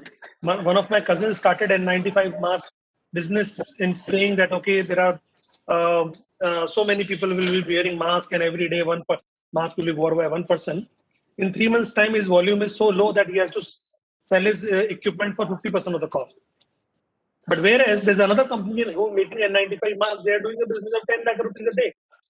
So it's about execution. How do you execute an idea? That idea is the best idea. That's what the VC is looking at. Okay. So do you think, sir, that the business modeling technique, it actually works? See, VCs are smarter than you because they are giving money to you. And they have better, and you are actually looking for money. They are paying people, business analysts money to find holes in your modelings. So you can do whatever modeling you want, but it's like a traffic policeman. You know, once he stops you, you have to pay a fine. They will find something is missing. कुछ ना कुछ तो होगा ही. कुछ ना कुछ होगा. कुछ ना कुछ तो लफड़ा निकलेगा ही आपकी गाड़ी में से. तो वो ही same situation. But you need to be ready with your story. If you are able to tell your story, you are through. Other person is not ready with the story, he will pay 1,000 rupees fine. So Manisha ji, a lady of knowledge in all the domains she is having. So Manisha ji, first of all, I just want to ask on some other aspect about the government initiatives for funding opportunities. What are the government initiative fundings for the startups, especially after this pandemic time? You know, many of the schemes related with the safe and many things that came actually. MSME loans are also available. Means, can you give some idea that what is exactly the scenario? Yeah, first of all, thank you, Dr. Arora, for inviting me for this panel discussion. Thank you, ma'am. Here I'd like to say that the government of India has introduced different schemes during this pandemic time and joined hands with the stakeholders to offer support to startups during this pandemic time. And some prominent examples I would like to give you. One is from the GST Kavach. I think most of us must heard of it, this GST Kavach, that is the initiative by NSTEDB, that is National Science and Technology Entrepreneurship Board of the Department of Science and Technology. This particular scheme is to support the innovations offering comprehensive solutions against COVID-19. 54 startups they have supported through this scheme. Another is the SIDB, that is Small Industry Development Bank of India. They have introduced two schemes, that is one SAFE, another one the SAFE Plus. SAFE is the to engage the startups who are into the products or services to anything that is related to fight against the COVID-19, like sanitizer, ventilator, or N95 masks, or whatever things. And this loan was dispensed in just 48 hours. That is the most beautiful thing. Actually, I'd like to mention my husband is in the city, so that's why I know it very well, how engagedly they have worked on this. So another scheme is SIDB Safe Plus scheme. That is also similar to this SAFE scheme, but it is the if the startup has any specific order from the government or government agency, then they will get then the scheme Safe Plus they offer for that. Another the SIDB CSAS, that is the if any startup they have any means if they have any cash flow liquidity adversity that have impacted during this pandemic time, so they can get this this type of loan. It is for the salary or wages or rent or administrative expenses, and it is very good for a startup on this scheme. And this scheme is also now it is still now it is active. So besides that, we know that several Grand Challenge programs also from different ministries are already open. That is, one is the Atmanirbhar Bharat App Innovation Challenge. that we know all, I think almost all know aware of it. Another was Smart Water Supply Management and Monitoring System. It is by ICT Grand Challenge Program. Another one recently opened, that is you can say that is COVID Vaccine Intelligence Network, CoWIN system. It is Yes. by yeah, I mean it is already open. It is, I think last date is January 15. I'm not very sure, but I think January 15. It is by Ministry of Health and Family Welfare and MeitY. And if this phase 1 will succeed, they will extend to phase 2 for this particular Grand Challenge program. So, and means in this top 2 constraint tool, the initial 6 areas, and reward to 30 lakhs to 30 lakhs and 10 lakhs respectively, and top 2 constraint 50 lakhs to 25 lakhs. So it is very much one startup here. I would like to mention, every startup should focus on this. What are the Grand Challenge program are going on, and if particular any startup will follow the Startup India site. Everything is mentioned in the Startup India site. One startup should visit that site regularly so that they know what are the challenges program are going on, or what are the different schemes are going on from government side. Another thing is the very theme-based challenges like Cisco in association with the Government of India, that is the Cisco Agri Challenge. That is also already now it is still open. This is the prize for the 2 crore funds. There was another Grand Challenge program of Millennium Alliance, that is also for the COVID-19 things. Besides that, here I would like to mention that several grant programs and equity-based funding also that was available. That is SCT grant program, and another is the Indian Science and Technology Endowment Fund, that is also for COVID-19 Ignition Fund, Ignition grant. And that is another was the Omdiar Network, that is in Omdiar Network, Bexley Advisory COVID-19 Action Fund, that is, and another was the Indian arm of Angel List Fund. Many now there are besides government bodies, there are now many investors. They are also join hand together, and they are also now investing and giving the equity fund to startups, in particular this COVID-19 situation. So everybody is now focusing in how to help the startups in every way. Means even the best thing is now investors also, they are also helping the startups in this way. So that is a good thing, and people realize that this is startup is very much required for the economic growth of a country. So everybody is now joining the hands. That is a beautiful thing. I think that is a good thing that Corona has given to us. We realize that things. In a short time, Manisha, this is your specialty. You have elaborated everything, you have touched everything, and very well you have communicated it. Thank you, Manisha. Now I am coming to Raj Sangha. Raj Sangha, we want to know as much as possible about the Northeast states and how you are functioning in Mizoram. Please take your time and explain us in a good way. Thank you, Dr. Arora, for your invitation. The Northeast is a culmination of different states, the 7 sisters plus Sikkim, so we are basically 8 states. And the Indian government has made several institutional framework to develop and build startup in the area. It started in the 1970s with the Assam government taking the forefront, and then after that we have the Northeastern Council or NEC, who's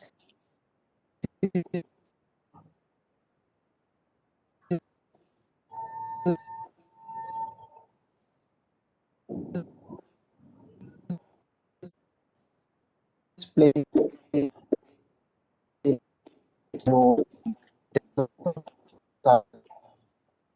Indian Institute of Entrepreneurship in this has been one of the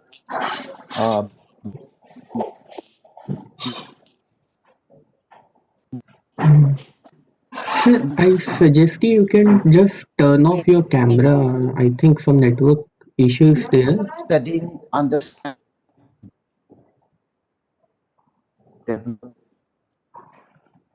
I think I have some. Let me change my network. Okay. Yes, sir. You can also, sir, trying turning off the camera for a minute. That helps a lot.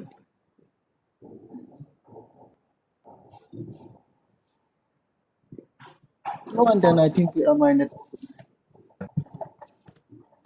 of the one of the most important institutions for the development of entrepreneurship in the northeastern region is, as I've said before, the Northeastern Council. So the Northeastern Council, it has partnered with SIDBI and IDBI, and all they have sponsored almost around 250 entrepreneurship development programs across the region. And recently, NETFI, Northeastern Development Financial Institution, they have started what we call as the opportunity scheme for small enterprises, and these kind of institutional framework exists. But apart from the institutional framework that we have, the northeastern region has its own problems. We have insurgency problem, we have the state border issues. Recently, Mizoram and Assam was having some issues with the border, then came with Tripura. So almost every state has their own problems with the state borders. And also another problem that we are encountering is what we call as a rough terrain, especially Mizoram, Arunachal, Nagaland, and almost all areas of the northeastern region is hilly areas. So we have a problem with geographical connectivity as well as communicational connectivity. Despite all these problems that we have, I strongly believe that we have ample opportunities to generate and develop new age entrepreneurs. Apart from the traditional and conventional industries that we were used to, like for example, cotton weaving and silk fabrics, we have seen a lot of entrepreneurs emerging and startup emerging in new areas, especially the service sectors.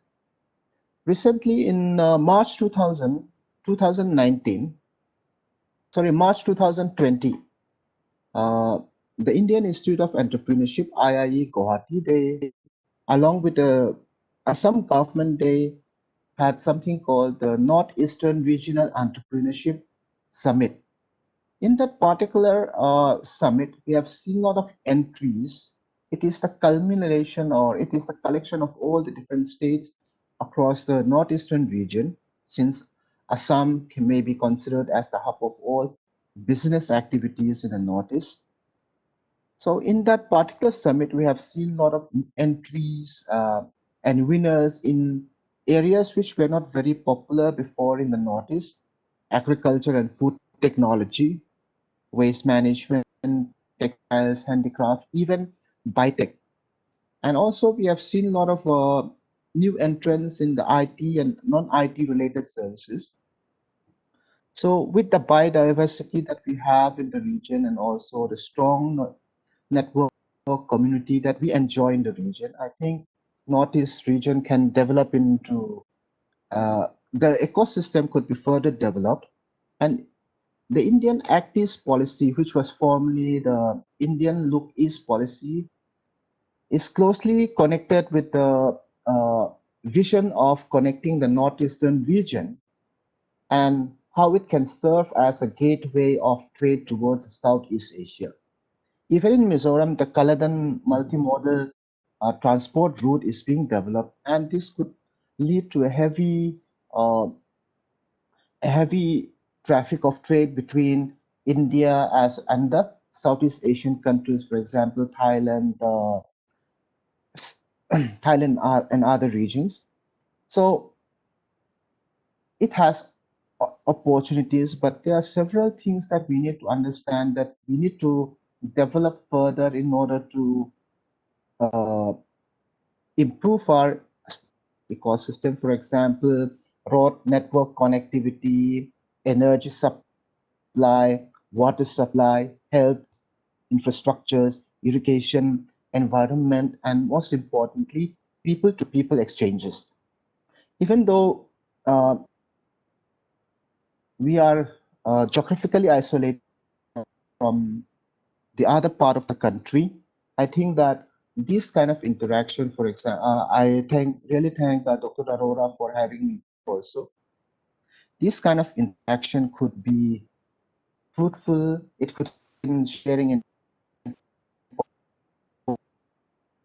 Yes, Raj Sanka, and we all want to be connected with you. Yeah, we all want to be connected also with you. Casey is a very good friend of mine. He is also working in Mizoram, and Raj Sanka is a good friend of Casey. So thanks, Raj Sanka. And now coming to the man of finance, Ojasvi. Ojasvi, you are having, I think, very good idea about the scenario created by investors these days. I will not say created by startup. So what is yours say on this particular topic? Dr. Arora, thank you. Thanks for inviting us to the panel, and very good afternoon to all the other panelists. Now, well, regarding the COVID scenario, we know the way products and services are being consumed right now has completely changed. The world has realized that businesses can be run on leaner, efficient models without even going to office. Look at the way we are doing the event, and quite a successful one, I must say. So, and we must also realize that COVID is there to stay for a while till the vaccine is made available to all. So, keeping all this in mind, the approach investors have been taking with regards to investments has changed a little. Dr. Agarwal did mention that there have been about 1,500 crores invested in quite a few startups in about past 7-8 months. Amity Capital Ventures itself did quite a few investments during the COVID period as such. So all in all, there is still liquidity in the market, but it's it's being a little cautiously deployed because we do not know the norms of the new normal. Startup opportunities are still being evaluated with a little more focus on the business models and their acceptance to the post-COVID scenario. Now, business models have to be ready for all unforeseen situations and ready to optimize their current models. Ready and flexible to pivot even without the demand of a COVID-like situation coming in the future as such.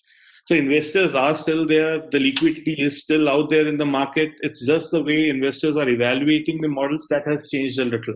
There's a little more focus on the business models. And of course, investors have always been looking out for promising founders, who can hustle their way through and adapt.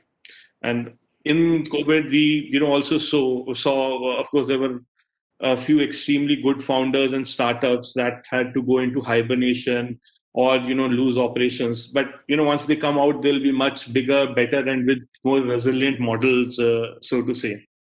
So how COVID has changed the investment scenario is that now the focus of investors is more on the business models, which can pivot and adapt very finely and very fast.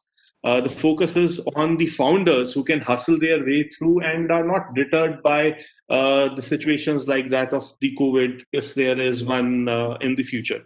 I'd also want to, cite in a small example. There was a small investment that we did in an organization called Bamboo, which used to make bamboo-based containers. If you have ordered through Swiggy or Zomato earlier, we used to get those plastic containers in which the food used to be delivered. Now, Bamboo used to make bamboo-based containers for all these partners.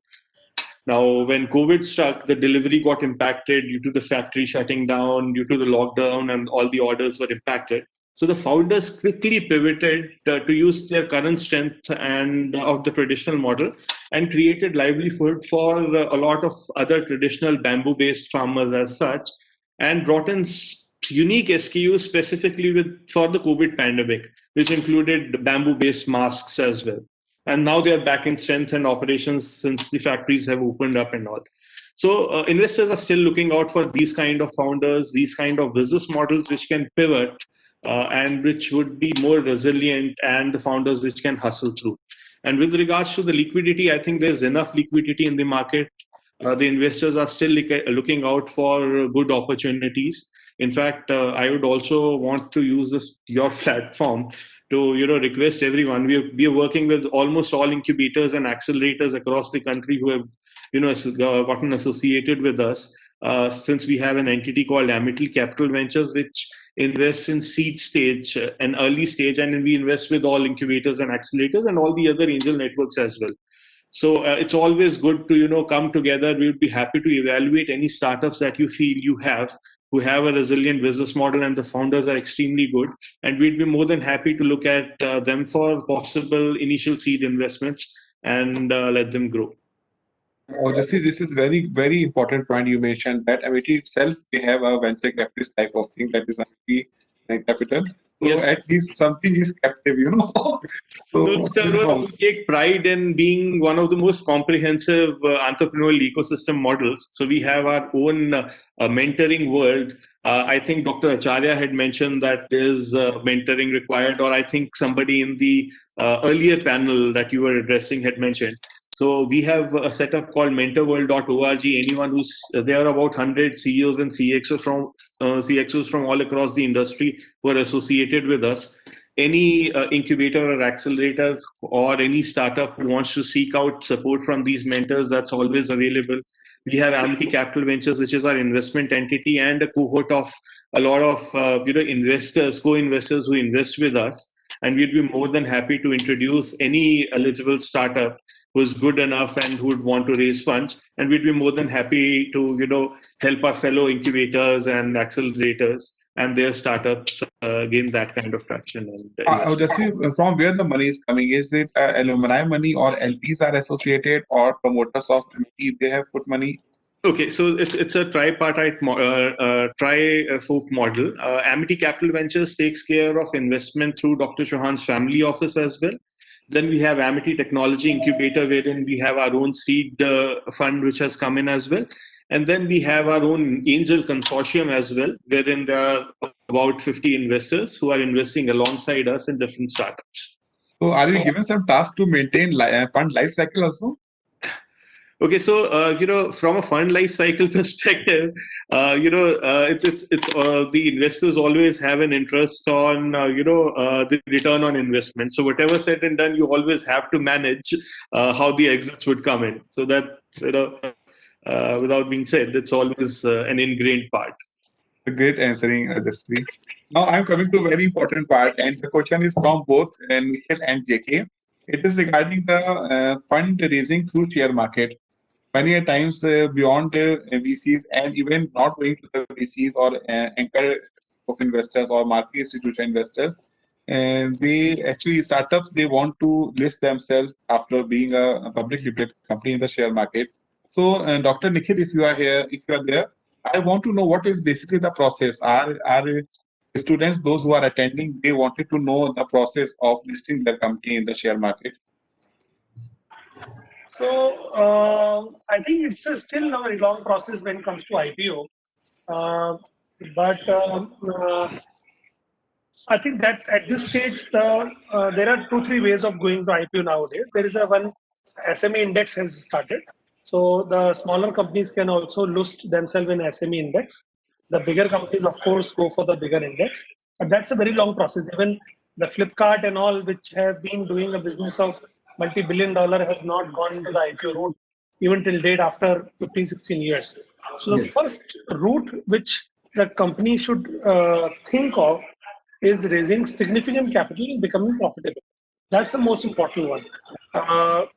IPO is something which I will not advise with the companies right now, because IPO involves a different ball game altogether. My advice to startups is not to go for MBO. A number of big companies even today are private. They are still privately held. So in fact, your startups, particularly who are listening, they can go through a very interesting web search. The world's large companies which are still private, they have not taken any public route. So which are those? And JK, what is your point of view? I duly agree with Dr. Nikhil, and I'm also of the opinion that startups should not go the IPO way, because then they have to change their route as well as the setup of their company also. A lot of funding in India, even from abroad, is available for the small startups as well as to the scale-up startups. So they should avoid the IPO way because the rules as well as amendment recently made to the IPO way are very stringent, and probably no one will be in a position to fulfill the government's requirement by going the IPO way. So they should avoid. JK, one more point. In the yesterday's newspaper, there was an article, and that was about the saying of Sanjeev Bikhchandani of InfoEdge that many times it is seen that Indian startups they are initially funded by foreign investors, and it should not happen because initially they are fitting the future and the dreams of startup promoters. Do you agree with this?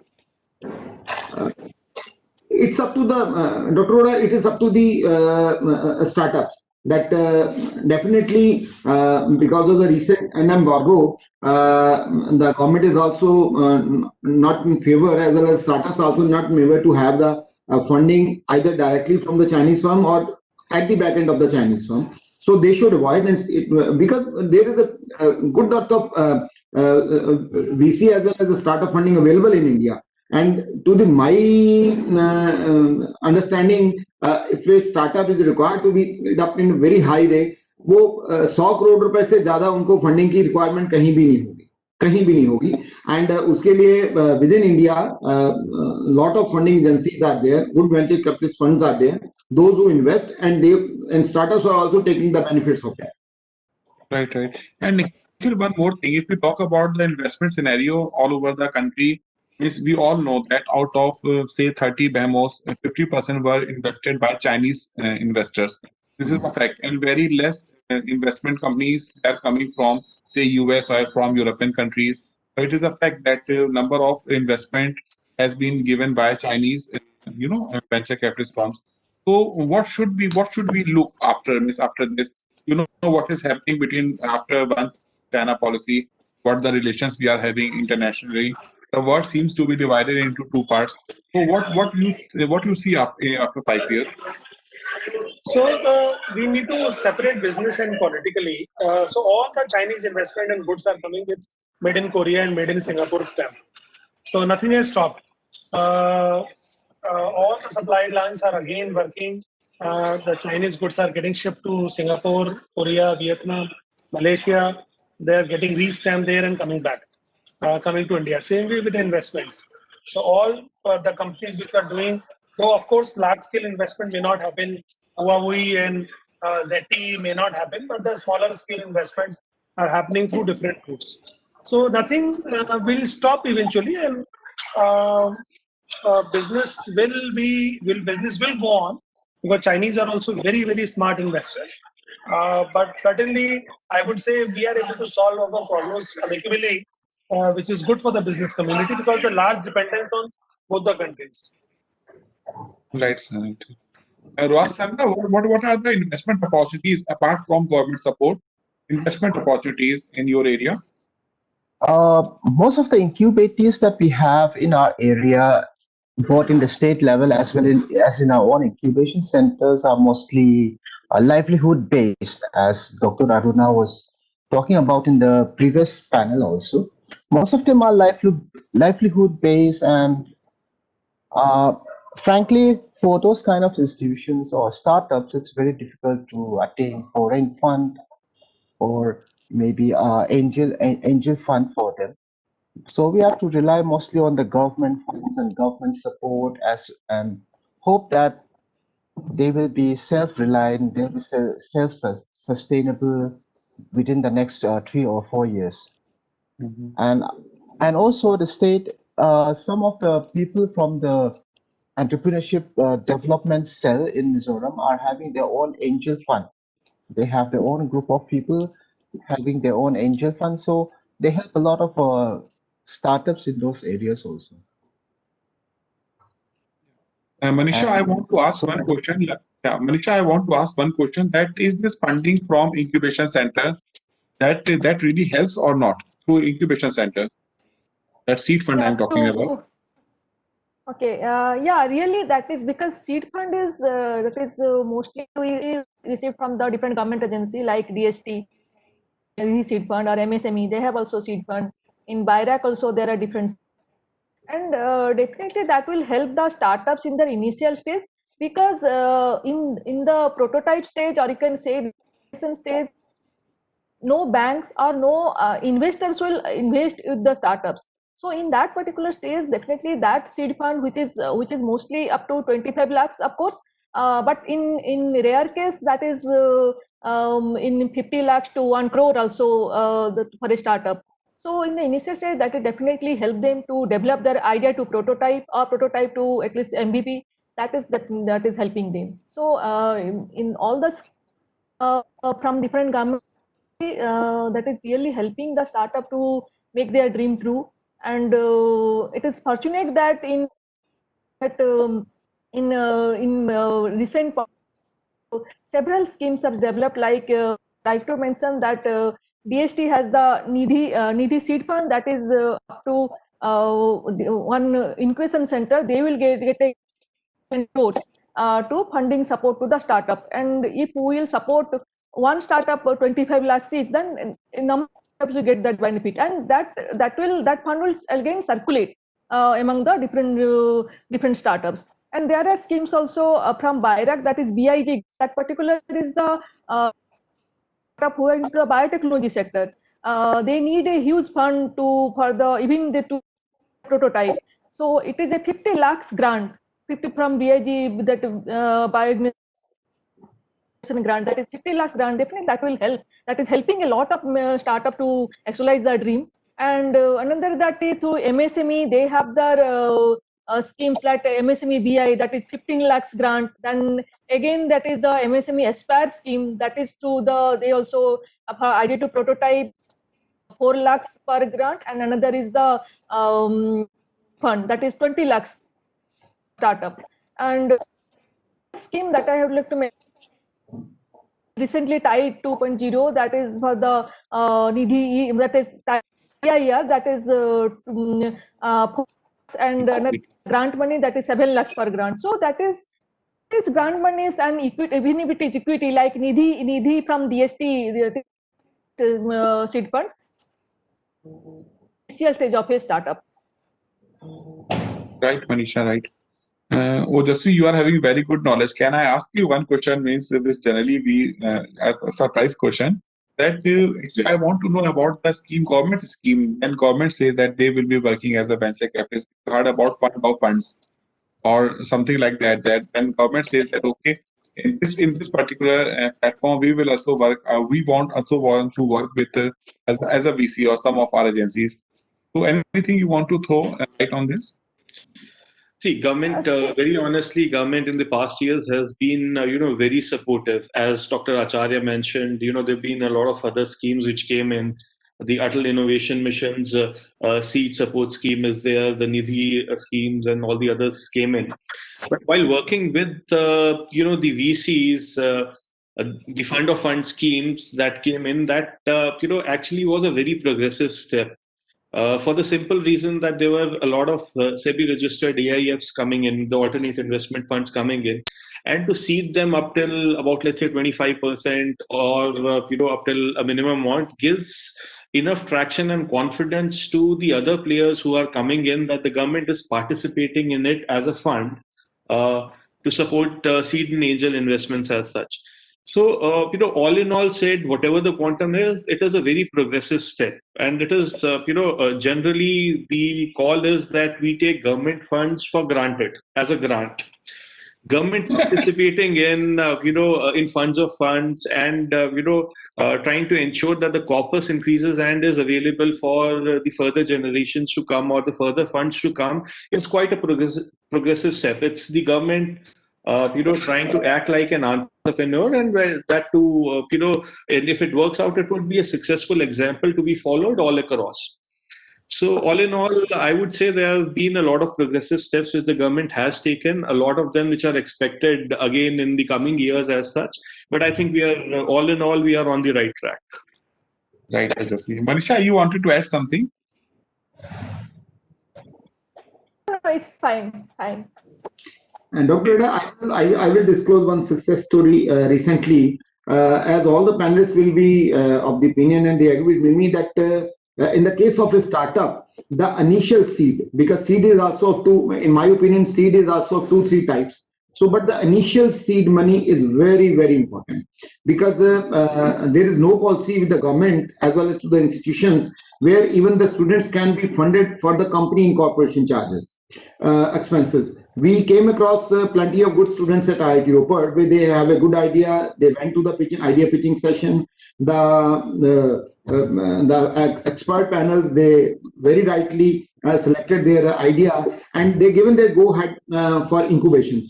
Now the problem with the government institutions that they cannot fund to the incubatees without having a company incorporation. We can because we cannot fund them identically in their name. So what the problem they were facing that sir, हमारे पास and you know the stage of students in case of a company incorporation charges for a 1 lakh rupees authorized capital, it will be minimum from 8,000 rupees to 20,000 rupees. And unfortunately in Punjab, the company incorporation charges all over India is most expensive. Right. Maximum this license fees is being charged in Punjab only, and we are in Chandigarh. Chandigarh is the capital of Punjab, and there is a 60% cut down cost in Chandigarh. So what we were having a corpus of prototype innovation fund. This was a joint corpus of PTU and IIT Ropar TBF. So recently in one of our board meeting, we took 30% corpus to the seed grant, and we have also 15% amount of that seed grant kept for the company incorporation. So we have started reimbursement of company incorporation up to 18K. So the result is in front of us. When we were providing the soft loan to the incubatees, the success rate of the startup companies were 11 or 12 maximum in 2 years.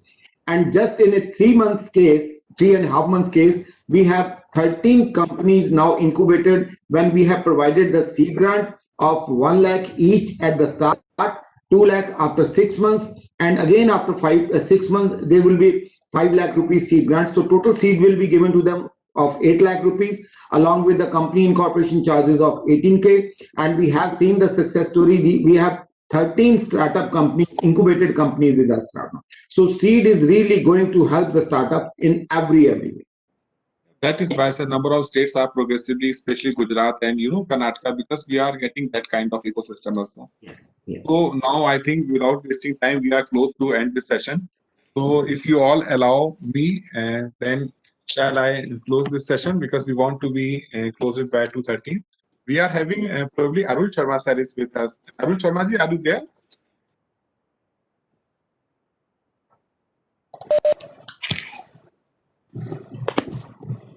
Sir, I will check.